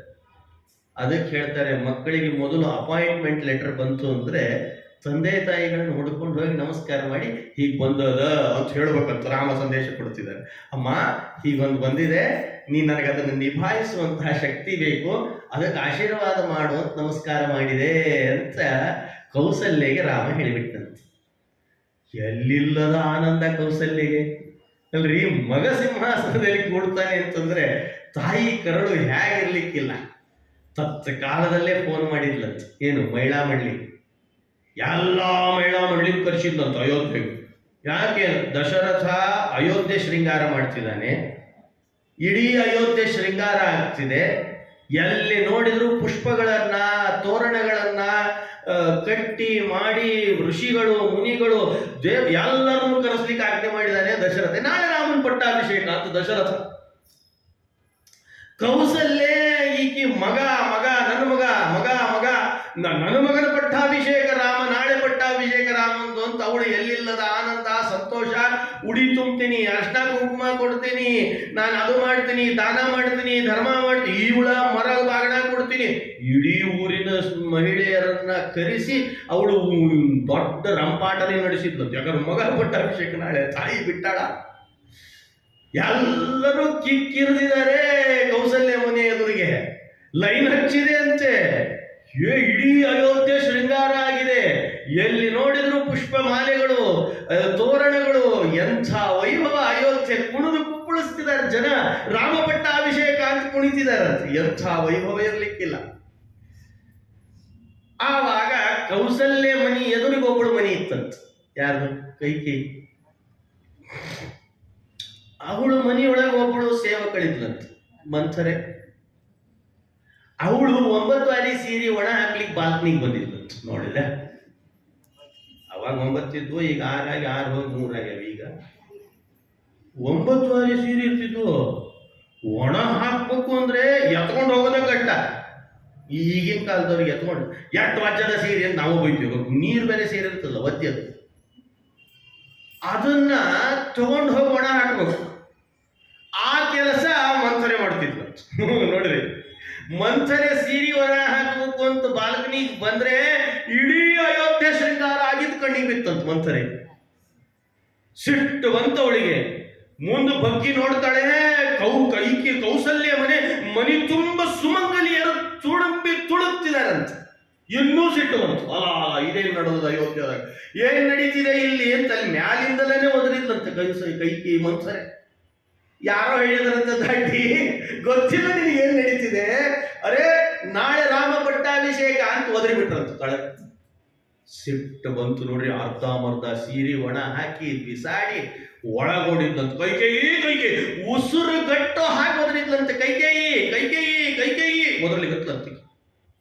ಕೈಕೇಯಿ ಒಳಗಿಂದ ಬಂದು, ಹಿಂಗ್ಯಾಕೆ ಮಾಡ್ತಿದ್ದಿ, ನೀರು ಬೇಕೇನು ಕುಡಿಲಿಕ್ಕೆ ಅಂದ್ಲಂತಕ್ಕೆ. ನೀರಲ್ಲ ಕೈಕೇಯಿ, ಏನ್ ನಡೀತಿದೆ ಅಯೋಧ್ಯೆಯಲ್ಲಿ ಗೊತ್ತೇನೆ ನಿನಗೆ ಅಂತಂದ್ಲಂತ. ಏನ್ ನಡೀತಿದೆ ಅಂತ ಸಹಜವಾಗಿ ಕೇಳಿದ್ಲಕ್ಕಿ. ಹಿಂಗ್ಯಾಕೆ ಮಾಡ್ತಿದ್ದಿ, ನೀ ಹೇಳಿದ್ರೆ ಗೊತ್ತಾಗ್ತದ, ಒದರ್ಲಿಗತ್ತಿ ಯಾಕೆ ಅಂತ ಕೇಳಿದ್ಲಂತ. ನೋಡ್ರಿ ಕೈಕೇಯಿ, ಏನ್ ನಡೀತಿದೆ ಹೇಳ. ಕೈಕೇಯಿ ಹೇಳಿದ್ಲಂತೆ, ಮಂಥರೆ ಹೇಳಿದ್ಲಂತೆ, ಕೈಕೇಯಿ ನಾಳೆ ರಾಮನಿಗೆ ಪಟ್ಟಾಭಿಷೇಕ ಅಂತೆ. ಹಲ್ಲು ಕಟ್ಟೋದು ಹೇಳಿದ್ದು, ನಂಗೆ ಕಟೀಲಿಕ್ಕೆ ಬರಲ್ಲ, ಅದಕ್ಕೆ ಹೇಳಿದ್ವಿ. ಅದನ್ನು ತೋರಿಸ್ರೆ ಏನ್ ಮಾಡ್ಬೇಡಿ ಪುರಾಣದಾಗ. ಹಲ್ಲು ಕಟ್ಟದು, ಮುಖ ಹಿಂಡಿ, ಕಣ್ಣು ಕೆಂಪು ಮಾಡಿಕೊಂಡು ಸಿಟ್ಟು ಬಂದ ರೀತಿಯಲ್ಲಿ ಮುಖವನ್ನ ಹಿಂಸಿಸಿ ಹೇಳಿದ್ಲಂತೆ, ರಾಮನಿಗೆ ನಾಳೆ ಪಟ್ಟಾಭಿಷೇಕ ಅಂತ ಕೈಕೇಯಿ ಅಂದ್ಬಿಟ್ಲಂತ. ತತ್ಕಾಲದಲ್ಲಿ ಕೈಕೇಯಿ ಏನ್ ಮಾಡ್ಬೇಕು, ಅಕಿ ಪಾತ್ರ ಚಿಂತನೆ ತರ್ತಾರೆ ವೇದವ್ಯಾಸದೇವರು. ಏನು ವರ್ಣನೆ, ಒಬ್ಬೊಬ್ಬರ ಮಾತು ಅಷ್ಟು ಅಮೂಲ್ಯವಾಗಿದೆ. ಕೈಕೇಯಿ ಅಂದಂತೆ, ಬಾಯಿಲ್ ಮಂತರೆ ಹತ್ರ ಅಂದಂತೆ. ನೋಡಿ ಹೇಗಿದೆ, ಹತ್ರ ಕರೆದಂತೆ ಕೈಯಲ್ಲಿರುವ ವಜ್ರದ ಬಳೆಯನ್ನು ತೆಗೆದು ಆ ಮಂಥರೆಗೆ ಉಡುಗೊರೆ ಕೊಟ್ಟಂತೆ. ಸಿಟ್ಟು ಮೊದಲೇ ಬಂದಿದೆ ಮಂಥರೆಗೆ, ಕುದಿಲಿಕತ್ತಂತ ರಕ್ತ. ನಿನ್ನ ತಲೆಗಿಲೆ ಕೆಟ್ಟಿದೇನೆ ಕೈಕೇಯಿ. ಆ ಕೈಯಲ್ಲಿರುವ ವಜ್ರದ ಬಳೆಯನ್ನು ನೆಲಕ್ಕೆ ಅಪ್ಪಳಿಸಿ ಅಂತಾಳಂತೆ, ನಿನ್ನ ಕಿವಿ ಮಬ್ಬಾಗಿರ್ಬೇಕು, ನಾಳೆ ಭರತನಿಗಲ್ಲ ರಾಮನಿಗಂತೆ ಪಟ್ಟಾಭಿಷೇಕ ತಲೆಯಲ್ಲಿ ಹಾಕೋ ಸ್ವಲ್ಪ ಅಂದಂತೆ. ನೋಡಿದ್ರೆ ಹೇಗಿದೆ, ಅಲ್ಲಿ ತನಕ ಕೈಕೇಯಿ ಏನೇನೇನೇನೋ ವಿಚಾರ ಮಾಡಿದ್ವಿ. ಎಷ್ಟು ಆನಂದ ಆಗಿರ್ಲಿಕ್ಕಿಲ್ಲ ಕೈಕೇಯಿ. ನಾವೆಲ್ಲ ಇವತ್ತು ಕೈಕೇಯಿ ಬೈತೇವಲ್ಲ, ಅದಕ್ಕೆ ಕೈಕೇಯಿ ಬಾಯಿ ಅಂತ ಯಾರು ಹೆಸರು ಇಟ್ಕೊಳ್ಳೋದು. ಇನ್ನು ಗಂಗಾಬಾಯಿ, ಆ ಬಾಯಿ, ಈ ಬಾಯಿ, ನೀರ್ ಬಾಯಿ, ಜಾನಕಿ ಬಾಯಿ ಅಂತ ಹಿಂಗೆ ಹೆಸರು ಇಟ್ಕೊಳ್ತ. ಯಾರೋ ಕೈಕೇಯಿ ಬಾಯಿ ಹುಟ್ಟಾಡ ನಮ್ಮ ಮನ್ಯಾಗ ಅಂತಾರೆ. ಯಾರು ಚಲೋ ಅವಳು ಪಾತ್ರ ಒಳ್ಳೇದಿದೆ. ಅವಳು ಯಾವತ್ತೂ ಆ ಥರ ಮಾಡಿದವಳಲ್ಲ, ಮನಸ್ಸಲ್ಲೂ ಆಲೋಚನೆ ಮಾಡಿಲ್ಲ. ಅಂಥವಳನ್ನ ಕೈಕೇಯಿ ಬಾಯಿ ಅಂತ ಯಾರೋ ಮನ್ಯಾಗ ಹೆಸರು ಇಟ್ಕೊಳ್ಳೋದು. ನೋಡಿ ಎಂಥ ಪರಿಸ್ಥಿತಿ ಬಂದ್ಬಿಟ್ಟಿದೆ, ಹ್ಯಾಕ್ ಚಿತ್ರಣ ಮಾಡಿಬಿಟ್ಟಿದೆ ಲೋಕ. ಏನ್ ನಡೀತು ಹಾಗಾದ್ರೆ? ಕೈಕೇಯಿ ಆನಂದ ಇಷ್ಟಿತ್ತು, ಇವಳು ಇಷ್ಟು ತಲೆ ತಿನ್ನಂತೆ. ತಲೆ ತಿಂದಾಗ ಹತ್ರ ಕರೆದು ಹೇಳಿದ್ದಂತೆ, ಮುಂದಿನ ಮಾತು ಕೇಳ್ರಿ ಕೈಕೇಯಿ, ಮಂಥರೆ ನನ್ನನ್ನ ನಿನ್ನ ಅನ್ಕೊಂಡ್ ಬಿಡಬೇಡ, ನನ್ನನ್ನ ನಿನ್ನ ಅನ್ಕೊಂಡ್ ಬಿಡಬೇಡ, ನನಗೆ ಸರಿಯಾಗಿ ಕೇಳ್ಯದ ಅನ್ನಂತ. ನೋಡ್ರಿ ಹೇಗಿದೆ, ಏನ್ ಕೇಳೋದು? ರಾಮನ ಪಟ್ಟಾಭಿಷೇಕ ಅಂದದ್ದಕ್ಕೆ ನಿನಗೆ ವಜ್ರದ ಬಳಿ ಕೊಟ್ಟೀನಿ, ನೀನು ಅಪ್ಪಿ ತಪ್ಪಿ ಭರತ ಅಂದಿದ್ರೆ ಕಪಾಳ ಮೋಕ್ಷ ಆಗ್ತಿತ್ತು, ಎಚ್ಚರಿರಲಿ ನಿನಗೆ ಅಂದೊತ್ತು. ಎಂಥ ಮಾತು ಕೈಕೇಯಿ, ಎಷ್ಟು ಪ್ರೀತಿ ಇತ್ತು ರಾಮನ ಮೇಲೆ ಕೈಕೇಯಿ. ಅಲ್ಲಿ ವರ್ಣನೆ ಮಾಡುವಾಗ ಒಂದು ಮಾತಾಡ್ತಾರೆ, ರಾಮ ಕೌಸಲ್ಯ ಕೈಯಲ್ಲಿ ಬೆಳೆಯೋದ್ರಕ್ಕಿಂತ ಕೈಕೇಯಿ ಕೈಯಲ್ಲೇ ಜಾಸ್ತಿ ಬೆಳೆದಿದ್ದಂತ. ನೋಡಿದ್ರೆ ಹೇಳಿದ್ರು, ಎಷ್ಟು ಪ್ರೀತಿ ಇತ್ತು ರಾಮನ ಮೇಲೆ ಕೈಕೇಯಿಗೆ ಅಂತಂದ್ರೆ ಒಂದೆರಡು ಪ್ರಸಂಗ ನಿರೂಪಿಸ್ತಾರೆ. ಕೈಕೇಯಿ ಮಗುವಾದಾಗ ರಾಮನನ್ನ ಕೈಯಲ್ಲಿ ಎತ್ತುಕೊಂಡ್ರೆ ನೆಲಕ್ಕೆ ಒಂದು ಬಾರಿ ಇಳಿಸ್ತಿದ್ದಿಲ್ಲಂತೆ, ಒಂದು ಕ್ಷಣ ಇಳಿಸ್ತಿದ್ದಿಲ್ಲಂತ ರಾಮನನ್ನು. ಅಷ್ಟು ಎತ್ಕೊಂಡು ಹೇಳ್ತಿದ್ಲಂತ. ಅದಕ್ಕೆ ನಮ್ಮ ಮಕ್ಕಳು ನಮ್ಮ ಮನ್ಯಾಗ ಬೆಳೆದಿಲ್ರಿ, ಅವ್ರ ಮನ್ಯಾಗ ಬೆಳೆದಾರ ಅಂತಿರ್ತೀವಿ ನಾವೆಲ್ಲ. ಹಂಗ ರಾಮ ಕೈಕೇಯಿ ಕೈಯಲ್ಲಿ ಬೆಳೆದಿದ್ನಂತ. ನೋಡ್ರಿ ಹೇಗಿದೆ, ಕೈಕೇಯಿಗೆ ಅಷ್ಟು ಪ್ರೀತಿ ರಾಮನ ಕಂಡ್ರೆ. ಮತ್ತೆ ಹಿಂಗ್ಯಾಕಾದ್ರಿ ಆಚಾರ ಅಂತ ಕೇಳಿದ್ರಂತ. ಅಯ್ಯೋ ವಿಧಿ ಅಂದ್ರಂತ, ವಿಧಿ. ಕೈಕೇಯಿನ ಮಂಥರೆ ಬಿಡ್ಲೇ ಇಲ್ಲಂತ, ಬಿಡ್ಲೇ ಇಲ್ಲ. ರಾಮನನ್ನ ನೆಲಕ್ಕೆ ಇಳಿಸ್ಲಿಕ್ಕೆ ಬಿಡ್ತಿದ್ದಿಲ್ಲಂತೆ ಕೈಕೇಯಿ, ಎಷ್ಟು ಪ್ರೀತಿ ಇತ್ತು. ಎಂಥ ಮಾತಾಡಿತ್ತು, ನಿನ್ನ ಬಾಯಲ್ಲಿ ರಾಮ ಅಂತ ಬಂತು ನಡೀತು, ಒಂದ್ ವೇಳೆ ಭರತನ್ ಪಟ್ಟಾಭಿಷೇಕ ಅಂತ ನಿನ್ನ ಬಾಯಾಗ ನಾಳೆ ಅಂತ ಅಂದಿದ್ದೆ ಅಂದ್ರೆ ಇವತ್ತು ಕಪಾಳಕ್ಕೆ ಬೀಳ್ತಿದ್ವಿ, ಎಚ್ಚರ ಇರಲಿ ನಿನಗೆ, ನಡಿ ಮಂಥರೆ ಅಂದಿದ್ದಂತ ಕೈಕೇಯಿ. ಎಂಥ ಮಾತು. ಮತ್ತೇನ್ ನಡೀತು ಪ್ರಸಂಗ? ರಾಮ ಕೈಕೇಯಿ ಕೈಯಲ್ಲಿದ್ದಾಗ ಕೈಕೇಯಿಗೆ ಸ್ನಾನಕ್ಕೆ ಹೋಗೋ ಪ್ರಸಂಗ ಬಂತಂತ. ಆವಾಗ ನೆಲಕ್ಕೆ ಇಳಿಸೋ ಹಂಗಿಲ್ಲ ರಾಮನ್ನ, ಎಲ್ಲಿ ಬಿಡ್ಬೇಕು? ಮಂಥರೆ ಕಂಡ್ಲಂತ. ನೋಡು ಮಂಥರೆ, ನನ್ನ ರಾಮನನ್ನ ನೆಲಕ್ಕೆ ಇಳಿಸ್ಬೇಡ, ಬೇಕಾದಾಗ್ಲಿ ಏನ್ ಬೇಕಾದ ಕೊಡು, ನೆಲಕ್ಕೆ ಇಳಿಸೋದು ಅಳಿಸೋದು ಸರ್ವಥಾ ಮಾಡಬೇಡ ಅಂದಿದ್ಲಂತ. ಸ್ನಾನಕ್ಕೆ ಅಂತ ಕೈಕೇಯಿ ಒಳಗೆ ಹೋಗಿದೆ. ಮಕ್ಕಳು ಅಂದ ಮೇಲೆ ಅವಾಗ ಓದಿತಿರ್ತಾವೆ, ಕೈಗೆ ಕಾಲಿಗೆ ಕಾಲಾಡಿಸೋದು, ಕೈ ಆಡಿಸೋದು, ಹಿಂಗೆ ಕಾಲು ಇದನ್ನು ಮಾಡೋದು, ಮುಂದೆ ತಳಗೆ ಎದುರಿಗೆ ಒದೆಯೋದು. 1-2 ಸಲ ಒದ್ದಿತ್ತಂತ ರಾಮ. 2 ಸಲ ಒದ್ದದ್ದ ಪ್ರಾಣ ಹೋದಂಗಾಗಿತ್ತು ಕೈ ಮಂಥರೆಗೆ. ಗೊತ್ತದ ಮಂಥರೆ ಕೈ ಆಗಿದ್ದೀನಿ ಅಂತ, ಏನು ಗೊತ್ತಿಲ್ಲ ರಾಮನಿಗೇನು. 2 ಸಲ ಜಾಡಿಸಿ ಒದ್ದಿತ್ತಂತ ಸುಮ್ಮನೆ ಸಣ್ಣಗೆ. ಆವಾಗ ಸಿಟ್ಟಿತ್ತಂತ ಮಂಥರೆಗೆ. ಆವಾಗಲೇ ಸಂಕಲ್ಪ ಮಾಡಿದ್ಲು, ಇದೇ ಕಾಲನ್ನು ಎಳಿತೀನಿ, ಎಚ್ಚರಲ್ಲಿ ರಾಮನಿಂದು ಅಂತಂದಿದ್ಲಂತ. ಈಗ ಪಟ್ಟಾಭಿಷೇಕ ಟೈಮಿಗೆ ಹೇಳಿದೀಗ ತಳಕಾಲ. ನೋಡಿದ್ರ ಹೇಗೆ? ಆಮೇಲೆ ರಾಮ ಬೆಳೆದ, ಚೆನ್ನಾಗಿ ಬೆಳೆದ ಮೇಲೆ ಪಟ್ಟಾಭಿಷೇಕ ಅಂತ ಸಮಯಕ್ಕೆ ಬಂದಾಗ ತಲೆ ತಿಂಡಿಗತ್ಲಂತ. ರಾಮಗ್ ಬೇಡ ಪಟ್ಟಾಭಿಷೇಕ, ರಾಮಗ್ ಬೇಡ ತಲೆ ತಿನ್ಬೇಕೀಗ, ತಲೆ ತುಂಬಬೇಕು. ಕೈ ತುಂಬ್ಕೊಳ್ಳಿಕ್ಕೆ ತಯಾರಿಲ್ಲ, ಹ್ಯಾಡ್ ಮಾಡ್ಬೇಕಾಗತ್ತೆ. ಒಂದು ಪ್ಲಾನ್ ಮಾಡಿದ್ಲಂತ. ನೋಡಿದ್ರ, ನಿಕೃತಿ ಅನ್ನೋಳನ್ನ ಕರೆದ್ನಂತ. ಏನು ಮಂಥರೆ ನಿಕೃತಿ ಅನ್ನೋಳನ್ನ ಕರೆದ್ಲಂತ. ಒಂದು ಕೆಲಸ ಮಾಡು ನಿಕೃತಿ, ಕೈಕೇಯಿ ಮನಸ್ಸಿನೊಳಗೆ ಹೊಕ್ಕು ತಲೆ ತಿಂದುಬಿಡು, ನೀನು ಮನಸ್ಸು ಕೆಡಿಸು, ನಾ ಹೊರಗಿದ್ದು ತಲೆ ಕೆಡಿಸ್ತೀನಿ, ಆವಾಗ ಭರತಕ್ಕೆ ಮಾಡ್ಬೇಕು ಅಂತ ಅನ್ನೋದು ತಲೆಯಾಗಿ ಬರ್ತದಕ್ಕೆ ಎಂದಂತ. ನೋಡ್ರಿ ಹೇಗಿದೆ. ಆ ನಿಕೃತಿ ಮನಸ್ಸು ಕೆಡಿಸಿದ್ಲು, ಈ ಮಂಥರೆ ತಲೆ ಕೆಡಿಸಿದ್ಲು. ಆಮೇಲೆ ತಲೆ ಒಳಗಾಕಿ ಏನ್ ಬಂತು? ರಾಮನ್ ಬೇಡ, ಭರತನ್ ಪಟ್ಟಾಭಿಷೇಕ ಆಗಲಿ. ನೋಡಿದ್ರ ಹೇಗಿದೆ?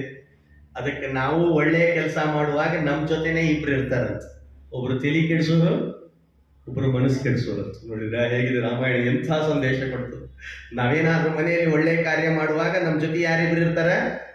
ನಿಕೃತಿ ಮತ್ತು ಮಂಥರೆ. ತಲೆ ಕೆಡಿಸೋರು, ಮನಸ್ಸು ಕೆಡಿಸೋರು. ನಾವು ಅವಾಗ ತಲೆ ಮನಸ್ಸು ಕೆಟ್ಟಾಗ ಒಂದ್ 2 ನಿಮಿಷ ಶಾಂತವಾಗಿ ರಾಮ ಯಾರೋ ಮಂಥರೆ ನಿಕೃತಿ ಬಂದಾರೆ ಅಂತ ಆಲೋಚನೆ ಮಾಡ್ಬೇಕಂತ. ಅವ್ರ ಮಾತು ಕೇಳ್ಕೊಂಡು ಇನ್ನೊಂದು ಇಡೀ ಫಂಕ್ಷನ್ ಹಾಳು ಮಾಡಿಬಿಡ್ಬಾರ್ದು. ಆಮೇಲೆ ನಮಗೆ ತಲೆ ತುಂಬೋರು ಜಾಸ್ತಿ. ಅಲ್ಲಿ ಹೋಗ್ಬೇಡ, ಇಲ್ಲಿ ಹೋಗ್ಬೇಡ, ನೀ ಆ ಫಂಕ್ಷನಿಗೆ ಕಾಲಿಡ್ಬೇಡ, ನೀ ಈ ಫಂಕ್ಷನಿಗೆ ನಿಕೃತಿ ಮಂಥರೆ ಇವ್ರು ಹೋಗ್ಕೊಂಡಿರ್ತಾರೆ. ಯಾರಾದ್ರೂ ಕಿವಿಯಾಗ ಹಾಕ್ಲಿಕ್ಕೆ ಬರ್ತಾರಲ್ಲ, ಹಾಕುವಾಗ ನಮ್ಮದು ತನ ಅನ್ನೋದು ನಾವು ಮೊದಲು ಆಲೋಚನೆ ಮಾಡ್ಬೇಕಂತ. ನೋಡ್ರಿ, ನಿಕೃತಿ ಮಂಥರೆ ತಲೆ ತುಂಬಿ ಆಗ್ಬಿಟ್ಟಿತ್ತು. ತುಂಬಿದಾಗ ಏನ್ ಮಾಡ್ಬೇಕು? ಮಂಥರೆ ತಲೆ ತಿಂತಿದ್ದಾಳೆ, ನಿಕೃತಿ ತಲೆ ಕೆಡಿಸ್ತಿದ್ದಾಳೆ. ಕೈಕೇಯಿ ಮನಸ್ಸಿಗೆ ಬಂತು, ಭರತನಿಗೆ ಪಟ್ಟಾಭಿಷೇಕ ಆಗಬೇಕು. ಬಂತು ನೋಡ್ರಿ ಜಗಳ, ಮನಸ್ಸಿಗೆ ಬಂದ್ಬಿಡ್ತು. ಕೂಡಲೇ ದಶರಥನ ಆಸ್ಥಾನಕ್ಕೆ ಹೋದ್ಲಂತೆ. ದಶರಥ ಅಂದ್ಲಂತ. ಏನು ಅಂತಾರ ದಶರಥ? ನೋಡು, ನನಗೆ 2 ವರ ಕೊಡ್ತೀನಿ ಅಂದಿದ್ಯಲ್ಲ, ಈಗ ಕೊಡು ಅಂದ್ಲಂತ. ನೋಡ್ರಿ ಹೇಗಿದೆ. ಏನ್ ಬೇಕು ಕೇಳು ಕೈಕೇಯಿ ಎಂದ ದಶರಥ. ನಾಳಿಂದ ನಾಳೆ ಅಂದ್ಲಂತ. ಇವತ್ತ ತಗೋ ಅಂದವ. ನಾವು ಮಾರ, ಯಾಕಂದ್ರೆ ಅದೊಂದು ದೊಡ್ಡ ಪ್ರಸಂಗನ ಅದ. ಇವತ್ತ ತಗೋ, ಏನ್ ಬೇಕು ಕೇಳಿ ನಿನಗ ಅಂತ. ಹಿಂಗ್ಯಾಕೆ ಮಾಡ್ತೀನಿ? ನಾ ಕೊಡ್ತೀನಿ ಅಂದಿದ್ದೆ ಅಂತಂದಂತವ. ಕೊಡ್ತೀನಿ ಅಂದಿದ್ದೆ ನಾನು, ಏನ್ ಬೇಕು ತಗೋ. ಬಹಳ ಸಂತೋಷ ಅಂದ್ಲು ಕೈಕೇಯಿ. ಏನ್ ಬೇಕು? ಇವತ್ತಿಂದಿವತ್ತ ರಾಮ ಕಾಡಿಗೆ ಹೋಗ್ಬೇಕು, ಶೃಂಗಾರ ಆದ ಅಯೋಧ್ಯೆಯಲ್ಲಿ ನಾಳೆ ಭರತನಿಗೆ ಪಟ್ಟಾಭಿಷೇಕ ಆಗಬೇಕು ಅಂತ. ನೋಡಿದ್ರೆ ಎಂಥ ಸನ್ನಿವೇಶ ತಂದುಬಿಟ್ಲು ದಶರಥ ಕೈಕೇಯಿ. ಮೊದಲು ಅಷ್ಟು ಸಂತೋಷ ಪಟ್ಟವಳು ತಲೆ ತಿನ್ನೋರಿದ್ದರಿಂದ ವ್ಯತ್ಯಾಸ ಆಯ್ತು. ಅದಕ್ಕೆ ಹೇಳ್ತೀನಿ ನಾನು, ಮೊದಲು ತಲೆ ತಿನ್ನೋರು ಸೈಡ್ ಬಿಡ್ರಿ, ಸ್ವಂತ ಬುದ್ಧಿ ಆಲೋಚನೆ ಮಾಡಿ. ಯಾರು ಏನು ಮಾಡ್ಲಿಕ್ಕತ್ತಾರ, ಏನು ನಡೀಲಿಕ್ಕತ್ತದ ಸಮಾಜದಲ್ಲಿ, ಯಾರು ಯಾವ ಫಂಕ್ಷನ್ ನಡೆಸ್ಯಾರ, ಯಾರು ಏನು ನಡೆಸ್ಲಿಕ್ಕತ್ತಾರ, ನನ್ನ ತಲೆನೋ ಏನು ಇನ್ನೊಬ್ರು ತಲೆನೋ, ನಾ ಹೋಗ್ಲೋ ಬೇಡವೋ, ಮಾತಾಡ್ಲೋ ಬೇಡ, ಭಾಳ ಆಲೋಚನೆ ಮಾಡಬೇಕು.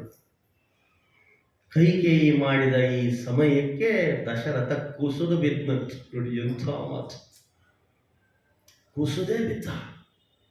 ಕೈಕೇಯಿ ಎಂಥ ಗುಡುಗು ಮಿಂಚು ಬಂದ ಹಾಗಾಯ್ತಂತಕ್ಕೆ ಮಾತಿ. ಯಾರೋ ಕೇಳಿದ್ರು, ಕೈಕೇಯಿಗಾದ್ರೂ ಬುದ್ಧಿ ಬೇಡವೇನೋ ಅಂದ್ರಂತ. ನೋಡಿದ್ರೆ ಹೇಗಿದೆ?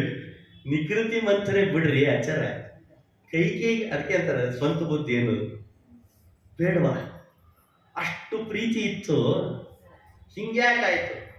ಹಿಂಗಾಗ್ಬೇಕು ಅಂತ ಶಾಪ್ ಇತ್ತು ಅಂದ್ರಂತ. ನೋಡಿ ವಿಧಿ ಹೇಗಿದೆ, ತಪ್ಪಿಸೋಳಿಕ್ಕೆ ಸಾಧ್ಯ ಇಲ್ಲ ವಿಧಿಯಲ್ಲಿ. ಏನ್ ನಡೆದಿತ್ರಿ ಆಚಾರ?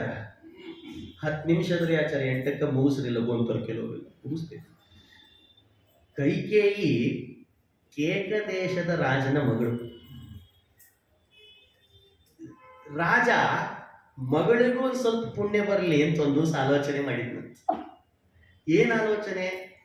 ಋಷಿಗಳ ಆಸ್ಥಾನಕ್ಕೆ, ರಾಜನ ಆಸ್ಥಾನಕ್ಕೆ ಅವಾಗ ಋಷಿಗಳು ಬರ್ತಿದ್ರಂತ. ಎಚ್ಚರಿಸ್ಬೇಕು ರಾಜನ್ನ ಅಂತ. ಬಂದ್ರೆ ಈಗ ಬಂದು ಹಿಂಗೆ ಹೋಗ್ತಿದ್ದಿಲ್ಲಂತ, ದಿನಗಟ್ಲೆ ಇರ್ತಿದ್ರಂತ. ಔಟ್ ಹೌಸ್ ಅಂತ ಕಟ್ಸೇ ಇಟ್ಟಿರ್ತಿದ್ರು ರಾಜರು. ಅಂದ್ರೆ ಬಂದಾಗ ಋಷಿಗಳು ಇರಲಿ ಅಂತ. ಇವತ್ತು ಕಾನ್ಸೆಪ್ಟ್ ಅಲ್ಲ ಔಟ್ ಹೌಸ್ ಇಂದು, ಅವತ್ತಿಂದ. ಅಲ್ಲಿ ಇಳಿಸಿ ಅವ್ರಿಗೆ ಉಪಚಾರ, ಪೂಜೆ, ಸೇವೆ ಅಂತ ಸಲ್ಲಿಸ್ತಿದ್ನಂತೆ ರಾಜ. ಅದಕ್ಕೆ ಸೇವಕರನ್ನು ಬಿಡ್ತಿದ್ನಂತೆ. ರಾಜರ ಆಸ್ಥಾನದಲ್ಲಿದ್ದ ಸೇವಕರನ್ನ ಋಷಿಗಳ ಬಂದ ಮಹನೀಯರ ಸೇವೆ ಬಿಡ್ತಿದ್ನಂತೆ. ಅವತ್ತೊಬ್ಬ ಋಷಿ ಬಂದ್ರಂತೆ, ಅವರಿಗೆಲ್ಲ ವ್ಯವಸ್ಥೆ ಮಾಡಿ ನಿಮ್ಮ ಸೇವೆಗೆ ನನ್ನ ಮಗಳನ್ನೇ ಕೊಡ್ತೀನಿ ಅಂತ ಕೈಕೇಯಿನ ಕೊಟ್ಟಿದ್ರಂತೆ. ನೋಡಿದ್ರ ಎಂಥ ಸೇವೆ ಕೈಕೇಯಿ ಮಾಡಬೇಕು, ಋಷಿಗಳ ಸೇವೆ. ಇವಳಿಗೆ ಸಣ್ಣ ವಯಸ್ಸು, 80 ವರ್ಷದ ಮುದುಕ ಋಷಿಗಳು ಅವ್ರ ಸೇವೆ ಮಾಡಿ ಮಾಡಿ ಮಾಡಿ ಮಾಡಿ ಪುಣ್ಯ ಗಳಿಸಿದ್ಲಂತೆ ಕೈಕೇಯಿ. ಎಷ್ಟರ ಮಟ್ಟಿಗೆ ಸೇವೆ ಮಾಡಿದ್ನು ಅಂದ್ರೆ, ಋಷಿಗಳಿಗೂ ಕೈಕೇಯಿಗೂ ಒಂದು ಸಂಬಂಧ ಬೆಳೆದಿತ್ತಂತೆ. ಋಷಿಗಳಿಗೆ ಕೈಕೇಯಿ ಅಜ್ಜ, ಋಷಿ ಅನ್ನೋದು ಬಿಟ್ಲಂತ, ಅಜ್ಜ ಅಂತಿದ್ಲಂತ. ಅಷ್ಟು ಅವರು ಮೊಮ್ಮಗಳ ಅಂತ ಅವ್ರು ಅಂತಿದ್ರಂತ. ಅಷ್ಟು ಸಂಬಂಧ ಬೆಳೆದು ಬಿಟ್ಟಿತ್ತಂತೆ, ಅಷ್ಟು ಸೇವೆ ಮಾಡಿದ್ಲಂತೆ ಕೈಕೇಯಿ. ಒಂದು ದಿವಸ ಈ ಅತ್ಯಂತ ಆಪ್ತತೆ ಒಂದು ದುರಂತ ಕಾರಣ ಆಯ್ತಂತೆ. ಏನ್ ನಡೀತು? ಋಷಿಗಳು ಯಾರೋ ಕರೆದಿದ್ರಂತೆ, ಅವ್ರ ಮನೆಗೆ ಊಟಕ್ಕೆ ಹೋಗಿದ್ರು. ತುಂಬಾ ಮಂಡಿಗೆ ಗಿಂಡಿಗೆ ತುಪ್ಪ ಹಾಲು ಚಲೋತ್ನಾಗ ಹೊಡೆದಿದ್ರಂತ ಆಚಾರ. ನಿಂತಲ್ಲೇ ಮೊಬ್ಬೆ ಇರ್ತಿತ್ತು ಅಂತ ಅಂಥ ಬರೀ ತಿಂದಿದ್ದಾರೆ. ತುಪ್ಪ ಹಾಕ್ಬಿಡ್ತಾರೆ ಚೆನ್ನಾಗಿ. ಮನಿಗೆ ಬಂದ ಋಷಿಗಳು ತುಪ್ಪ ತಿಂದಿದ ಅಮಲಿನಲ್ಲಿ ತಲೆಗೇರಿ ಮಲ್ಕೊಂಡ್ಬಿಟ್ರ ಸುಸ್ತಾಗಿದೆ ಅಂತ. ಈಕಿ ಅಜ್ಜ ಅಜ್ಜ ಅಜ್ಜ ಅಂತ ಮನಿ ಒಳಗೆ ಬಂದ್ಲಂತ. ನೋಡಿದ್ರೆ ಋಷಿಗಳು ಮಲಿಬಿಟ್ಟಿದ್ದಾರೆ. ಆವಾಗ ಅವಳಿಗೆ ಅನಿಸ್ತಂತ ಅಜ್ಜನ ಜೊತೆ ಸ್ವಲ್ಪ ಜೋಕ್ ಮಾಡೋಣ ಅಂತ ಅನಿಸ್ತಂತ. ಏನ್ ಜೋಕ್ ಮಾಡ್ಬೇಕು ಕೂಚೋದ್ಯತನ? ಮನೆಗೆ ಹೋಗಿ ಒಂದು ಅರಮನೆಗೆ ಹೋಗಿ ಒಂದು ಡಬ್ಬಿ ತಂದ. ಡಬ್ಬಿ ಬಿಡಿಸಿ ಅದ್ರೊಳಗೆ ಒಂದಿಷ್ಟೇನೋ ಪದಾರ್ಥಗಳಿತ್ತು ಅಂತ. ತುಟಿ ಕೆಂಪಾಗೋ ಹಾಗೆ ಹಚ್ಚಿದ್ಲಂತ. ಕರೀದೊಂದೇನೋ ಇತ್ತಂತೆ ಕಾಡಿಗೆ ಅಂತ. ಆ ಕಾಡಿಗೆಗಳನ್ನೆಲ್ಲ ಕಣ್ಣಿಗೆ ಮೂಗಿಗೆ ತಲೆಗೆ ಹಣಿಗೆ ಕಂಡಲ್ಲಿ ಕೊಡೋದಂತ. ಮುಖಕ್ಕೆ ಒಂದಿಷ್ಟು ಪೌಡರ್ ಹಾಕಿ ಪಟ ಪಟ ಪಟ ಬೂದಿ ಬಡದ್ಲಂತೆ. ಕೆಂಪುದೊಂದು ಹಿಂಗೇನೋ ಹಣಿ ಮೇಲೆ ಇಟ್ಲಂತೆ. ಸೈಡಿಗೆ ದೃಷ್ಟಿ ಆಗಬಾರ್ದು ಅಂತ ಒಂದು ಗೊಂಬಿ ದೃಷ್ಟಿಯನ್ನು ಕಾಟಿ ಅದನ್ನೊಂದು ಇಟ್ಲಂತೆ. ನೋಡಿದ್ರೆ ಭಯ ಆಗ್ಬೇಕು ಹಂಗೆ ರೆಡಿ ಮಾಡಿದ್ಲಂತ. ಋಷಿನ ಮಲ್ಕೊಂಡೇ ಇದ್ದಾರೆ, ಗೊತ್ತೇ ಎಚ್ಚರ ಇಲ್ಲ. ಇಷ್ಟಕ್ಕೆ ಬಿಟ್ರೆ ನಡೀತಿತ್ತೋ ಏನೋ, ಮನೆಯಿಂದ ಹೋಗಿ ಒಂದು ದೊಡ್ಡ ಕನ್ನಡಿ ತಗೊಂಡು ಕಾಲನೆ ಹಿಂದೆ ಇಟ್ಕೊಂಡು ಅದ್ರ ಹಿಂದೆ ಅವ್ರಿಗೆ ಕಾಣಿಸ್ಲಾರ್ದಂಗೆ ಕೂತಿದ್ಲಂತ. ಎದ್ದು ತಕ್ಷಣ ಋಷಿಗಳು ಅದನ್ನ ನೋಡ್ಲಿ ಅಂತ. ನೋಡಿದ್ರ ನಾ ಹೆಂಗ್ ರೆಡಿ ಮಾಡಿ ನೋಡ್ಲಿ ಅಂತ ಅವ್ನು ಕಟಿಂಗ್ ಮಾಡಿದವ್ ಹಿಂದೆ ಮುಂದೆ ಕನ್ನಡಿ ಇಡ್ತಿರ್ತಲ್ಲ, ಹಂಗೀಗಿ ಕನ್ನಡಿ ಹಿಂದೆ ಕೂತ್ಕೊಂಡು ಹಿಂಗೆ ನಿಂತಿದ್ಲಂತ. ಋಷಿಗಳಿಗೆ ಸ್ವಲ್ಪ ಹೊತ್ತಿಗೆ ಎಚ್ಚರ ಆಯ್ತಂತ. ಎಚ್ಚರ ಆಗಿ ಕಣ್ ತೆಗಿತಾರೆ. ಕನ್ನಡಿಯಲ್ಲಿ ನೋಡಿ ಭಯ, ಏನು ಯಾವ ಭೂತ ಬಂತು ಅಂತ ಋಷಿಗಳು ನೋಡಿದ್ರೆ ತಮ್ಮ ಮನೆ ಸಿಟ್ಟವಂತಂತೆ. ಯಾರು ಮಾಡಿದಾರೆ ಇದನ್ನ ಅಂತ ಸಿಟ್ಟಿಗೆದ್ದು ಕಿರ್ಚಿವಾಗ ಅಜ್ಜ ಅಂತ ಆ ಕನ್ನಡಿಯಿಂದ ಹೊರಗೆ ಬಂದಂತ. ಯಾರು? ಕೈಕೇಯಿ. ಬಂದು ಕೂಡ್ಲೇನೆ ಸಿಟ್ಟಿನಲ್ಲಿ, ಆ ಸಿಟ್ಟಿನ ರಭಸದಲ್ಲಿ ಕೈಕೇಯಿಗೆ ಶಾಪ ಕೊಟ್ಬಿಟ್ರಂತೆ. ನೀನು ಈ ಕೈಗಳಿಂದ ನನ್ನನ್ನ ಅವಮಾನ ಆಗೋ ಹಾಗೆ ಮಾಡಿಬಿಟ್ಟು ನನ್ನ ಮುಖಕ್ಕೆ ಬೂದಿ ಬಡಿದಿ, ನಿನ್ನ ಸಮಾಜ ನಿನ್ನ ಮುಖಕ್ಕೆ ಬೂದಿ ಬಡಿಲಿ ಅಂತ ಶಾಪ ಕೊಟ್ಬಿಟ್ರಂತೆ. ನೋಡ್ರಿ, ಕೈಕೇಯಿ ಒಳ್ಳೆಯವಳಾದ್ರು ಇವತ್ತು ಕೈಕೇಯಿ ಹೆಸರು ಕೇಳಿದ್ರೆ ಯಾರಿಗಾದ್ರೂ ಹಿಂಸೆ ಆಗ್ತದೆ. ಅದಕ್ಕೆ ಕೈಕೇಯಿ ಬಾಯಿ ಇದ್ದಾಳೆ ನಮ್ಮ ಮನ್ಯಾಗ ಅಂತ ಯಾರು ಅಂತಾರೆ. ಅಲ್ಲೊಬ್ಬಕ್ಕಿದ್ದಾಳ ಕೈಕೇಯಿ ಅಂತಿರ್ತಾರೆ ಎಲ್ಲ. ಒಳ್ಳೆಯವಳು, ಶಾಪವಶಾತ್ ಇಂಥ ಪ್ರಸಂಗ ಬಂತು. ಅಷ್ಟು ಋಷಿಗಳು ಮಾಡಿ ಶಾಪ ಕೊಟ್ಟು ನೀನು ಇಡೀ ಜಗತ್ತು ನಿನ್ನ ಮೂತಿಗೆ ಮಸಿ ಬಡೀಲಿ ಅಂತ ಶಾಪ ಕೊಟ್ಟರಂತ. ನೋಡ್ರಿ ಹೇಗೆ. ಅಷ್ಟು ಸಿಟ್ಟಿನಲ್ಲಿ ರಭಸದಲ್ಲಿ ನೀನು ಮನೆಯಲ್ಲೇ ಇರಲ್ಲ ನಾ ಇನ್ನ ಅಂತ ಎತ್ತು ಹೊರಟು ಬಿಟ್ರಂತೆ. ದಡ ದಡ ದಡ ದಡ ಋಷಿಗಳು ಬೇಗ ರಭಸದಲ್ಲಿ ಹೋಗ್ತಿದ್ದಾರೆ. ಕೈಕೇಯಿ ಇದ್ದಾಳಲ್ಲ, ಶಾಪ ಕೊಟ್ಟು ತಲೆಗೆ ಇಟ್ಕೊಂಡಿಲ್ಲಂತೆ. ಸಣ್ಣ ಹುಡುಗಿ ಪಾಪ. ಅವರು ಹೋಗೋ ವೇಗಕ್ಕಿಂತ ಒಂದು ಹೆಜ್ಜೆ ವೇಗ ಮುಂದಿಟ್ಟು ಓಡಿದ್ಲಂತ. ಅಜಾಂತ ಸಿಟ್ಟು ಬಂದು ಋಷಿಗಳು ಹೊಳ್ಳಿ ನೋಡೋಣ ಅಂತ ನೋಡಿದ್ರೆ ಎದುರಿಗೆ ನಿಂತಿದ್ದಂತ. ಎಂಥ ವೇಗ ಇರ್ಲಿಕ್ಕಿಲ್ಲ ಕೈಕೇಯಿ. ಸಾಮಾನ್ಯ ಮಹಿಳೆ ಅಲ್ಲಕ್ಕಿ, ಸಾಮಾನ್ಯಳಲ್ಲ ಯಪ್ಪ. ಹಂಗಿದ್ಲಂತ ಕೈಕೇಯಿ. ಯಾಕ ಅಂತಂದ್ರು ಸಿಟ್ಟಿಗೆದ್ದು, ಅಜ್ಜ ನೀವು ದೇವ್ರ ಪೆಟ್ಟಿಗೆ ಮರ್ತು ಹೊಂಟಿರಿ ಅರ್ಜೆಂಟ್ನಾಗ, ಮತ್ತು ನಾಳೆ ಪೂಜೆ ಇಲ್ಲ ಅಂದ್ರೆ ನಿಮ್ಗೆ ಊಟ ಇಲ್ಲ ತೀರ್ತಿಲ್ಲ, ತಗೊಂಡು ಹೋಗ್ರಿ ದೇವ್ರ ಪೆಟ್ಟಿಗೆ ಅಂತ ಕೊಟ್ಲಂತ. ಯಾವ ಸಿಟ್ಟಿಗೆ ಬಂದಿದ್ರಲ್ಲ ತಣ್ಣಗಾದಂತ. ಅಲ್ಲ ಕೈಕೇಯಿ, ಸಿಟ್ಟಿಗೆ ಅದು ಶಾಪ ಕೊಟ್ಟೀನಿ, ದೇವ್ರ ಪೆಟ್ಟಿಗೆ ತಂದು ಕೊಟ್ಟಿಲ್ಲೇ ಮರ್ತು ಹೋಗಿತ್ತು. ಯಾವ ಎರಡು ಕೈಯಿಂದ ದೇವ್ರ ಪೆಟ್ಟಿಗೆ ತಂದು ಕೊಟ್ಟಿ ನೋಡು, ಆ ಎರಡು ಕೈ ಅಚ್ಛೇದ್ಯ ಅಭೇದ್ಯ ಆಗಲಿ ಅಂತ ಅಲ್ಲಿ ಶಾಪ ಕೊಟ್ಟಿದ್ರು, ಇಲ್ಲಿ ಹೊರ ಕೊಟ್ರಂತೆ. ಒಳ್ಳೇದಾಗಲಿ ಹೋಗು ಅಂತ. ಶಾಪ ರಿಟರ್ನ್ ತಗೊಳಿಕ್ ಬರಲ್ಲ. ಹಂಗೇ ನಡೀತಂತ. ಒಂದಿಷ್ಟು ದೊಡ್ಡವಳಾದ್ಲು. ಆಮೇಲೆ ದಶರಥನಿಗೆ ಕೊಟ್ಟು ವಿವಾಹ ಮಾಡಿದ್ರು. ವಿವಾಹ ಮಾಡಿದ ಸ್ವಲ್ಪ ದಿವಸಕ್ಕೆ ದಶರಥ ಯುದ್ಧಕ್ಕೆ ಹೋಗ್ಬೇಕು ಅಂತ ಪ್ರಸಂಗ ಬಂತು. ದಶರಥ ರಥ ಏರಿ ಯುದ್ಧಕ್ಕೆ ಹೊರಟ. ಕೈಕೇಯಿ ಪುಟದ ಕೂತಿದ್ಲಂತ ಅವನಕ್ಕಿಂತ ಹೊರಟು. ರಥದ ಮೇಲೆ.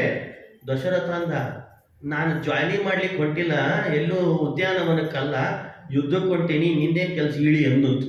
ದಶರಥ ಕೈಕೇಯಿಗೆ. ಕೈಕೇಯಿ ಅಂದ್ಲು, ನೀ ಎಲ್ಲಿ ಹೊಂಟಿ ನನಗೆ ಗೊತ್ತಿಲ್ರಿ, ನಿಮ್ಮ ಜೊತೆ ನಾನು ಇರ್ತೀನಿ. ಗಂಡ ಅಂದ್ಮೇಲೆ ಹೆಂಡತಿ ಇರ್ಬೇಕಷ್ಟ. ಅದಕ್ಕೂ ಕೆಲವು ಹೆಂಡತಿ ಅಂದ್ರೆ ಗಂಡನಿಂದ ಅಡ್ಡಾಡ್ತಾರೆ, ತಲೆ ಬಿಸಿ ಆಗಿಬಿಡುತ್ತೆ ಗಂಟಂದ್ರಿ.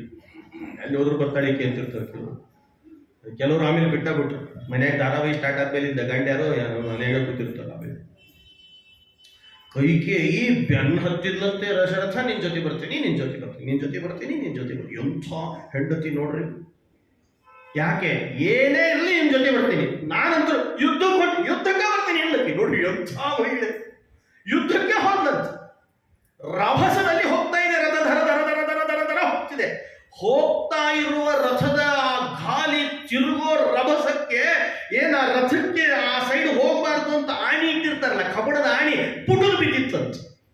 ಅದು ಕೈಕೇಯಿ ಕಣ್ಣಿಗೆ ಬಿತ್ತಂತ. ನೋಡ್ರಿ ಹೇಗಿದೆ, ಯುದ್ಧ ನಡೀತಾ ಇದೆ, ರಭಸದಲ್ಲಿ ರಥ ಹೋಗ್ತಿದೆ, ಗಾಲಿ ಹೊರಗೆ ಹೋಗೋದು ಒಳಗೆ ಬರೋದು, ಆಣೆ ಕಿತ್ತು ಹೋಗ್ಬಿಟ್ಟಿದೆ, ಕಪ್ಪಣದ ಸಲಾಕೆ ಹಾಕುವ ಆಣೆ ಅಂಥದ್ದು ಚಿಗದು ಬಿದ್ದಿದೆ.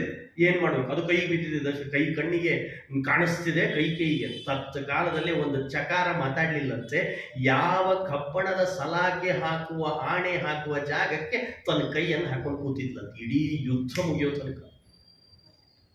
ಮರಳಿ ಆ ದಶರಥ ಯುದ್ಧವನ್ನು ಜಯಶೀಲನಾಗಿ ಮರಳಿ ಅಯೋಧ್ಯೆಗೆ ಅಂತ ಬಂದು ಇಳಿದ್ರೆ ಇಡೀ ಕೈಕೇಯಿ ಅಂದ್ರೆ ಆವಾಗಲ್ಲಿ ಕೈ ತೆಗೆದ್ಲಂತ ಇಳಿದ ಮೇಲೆ.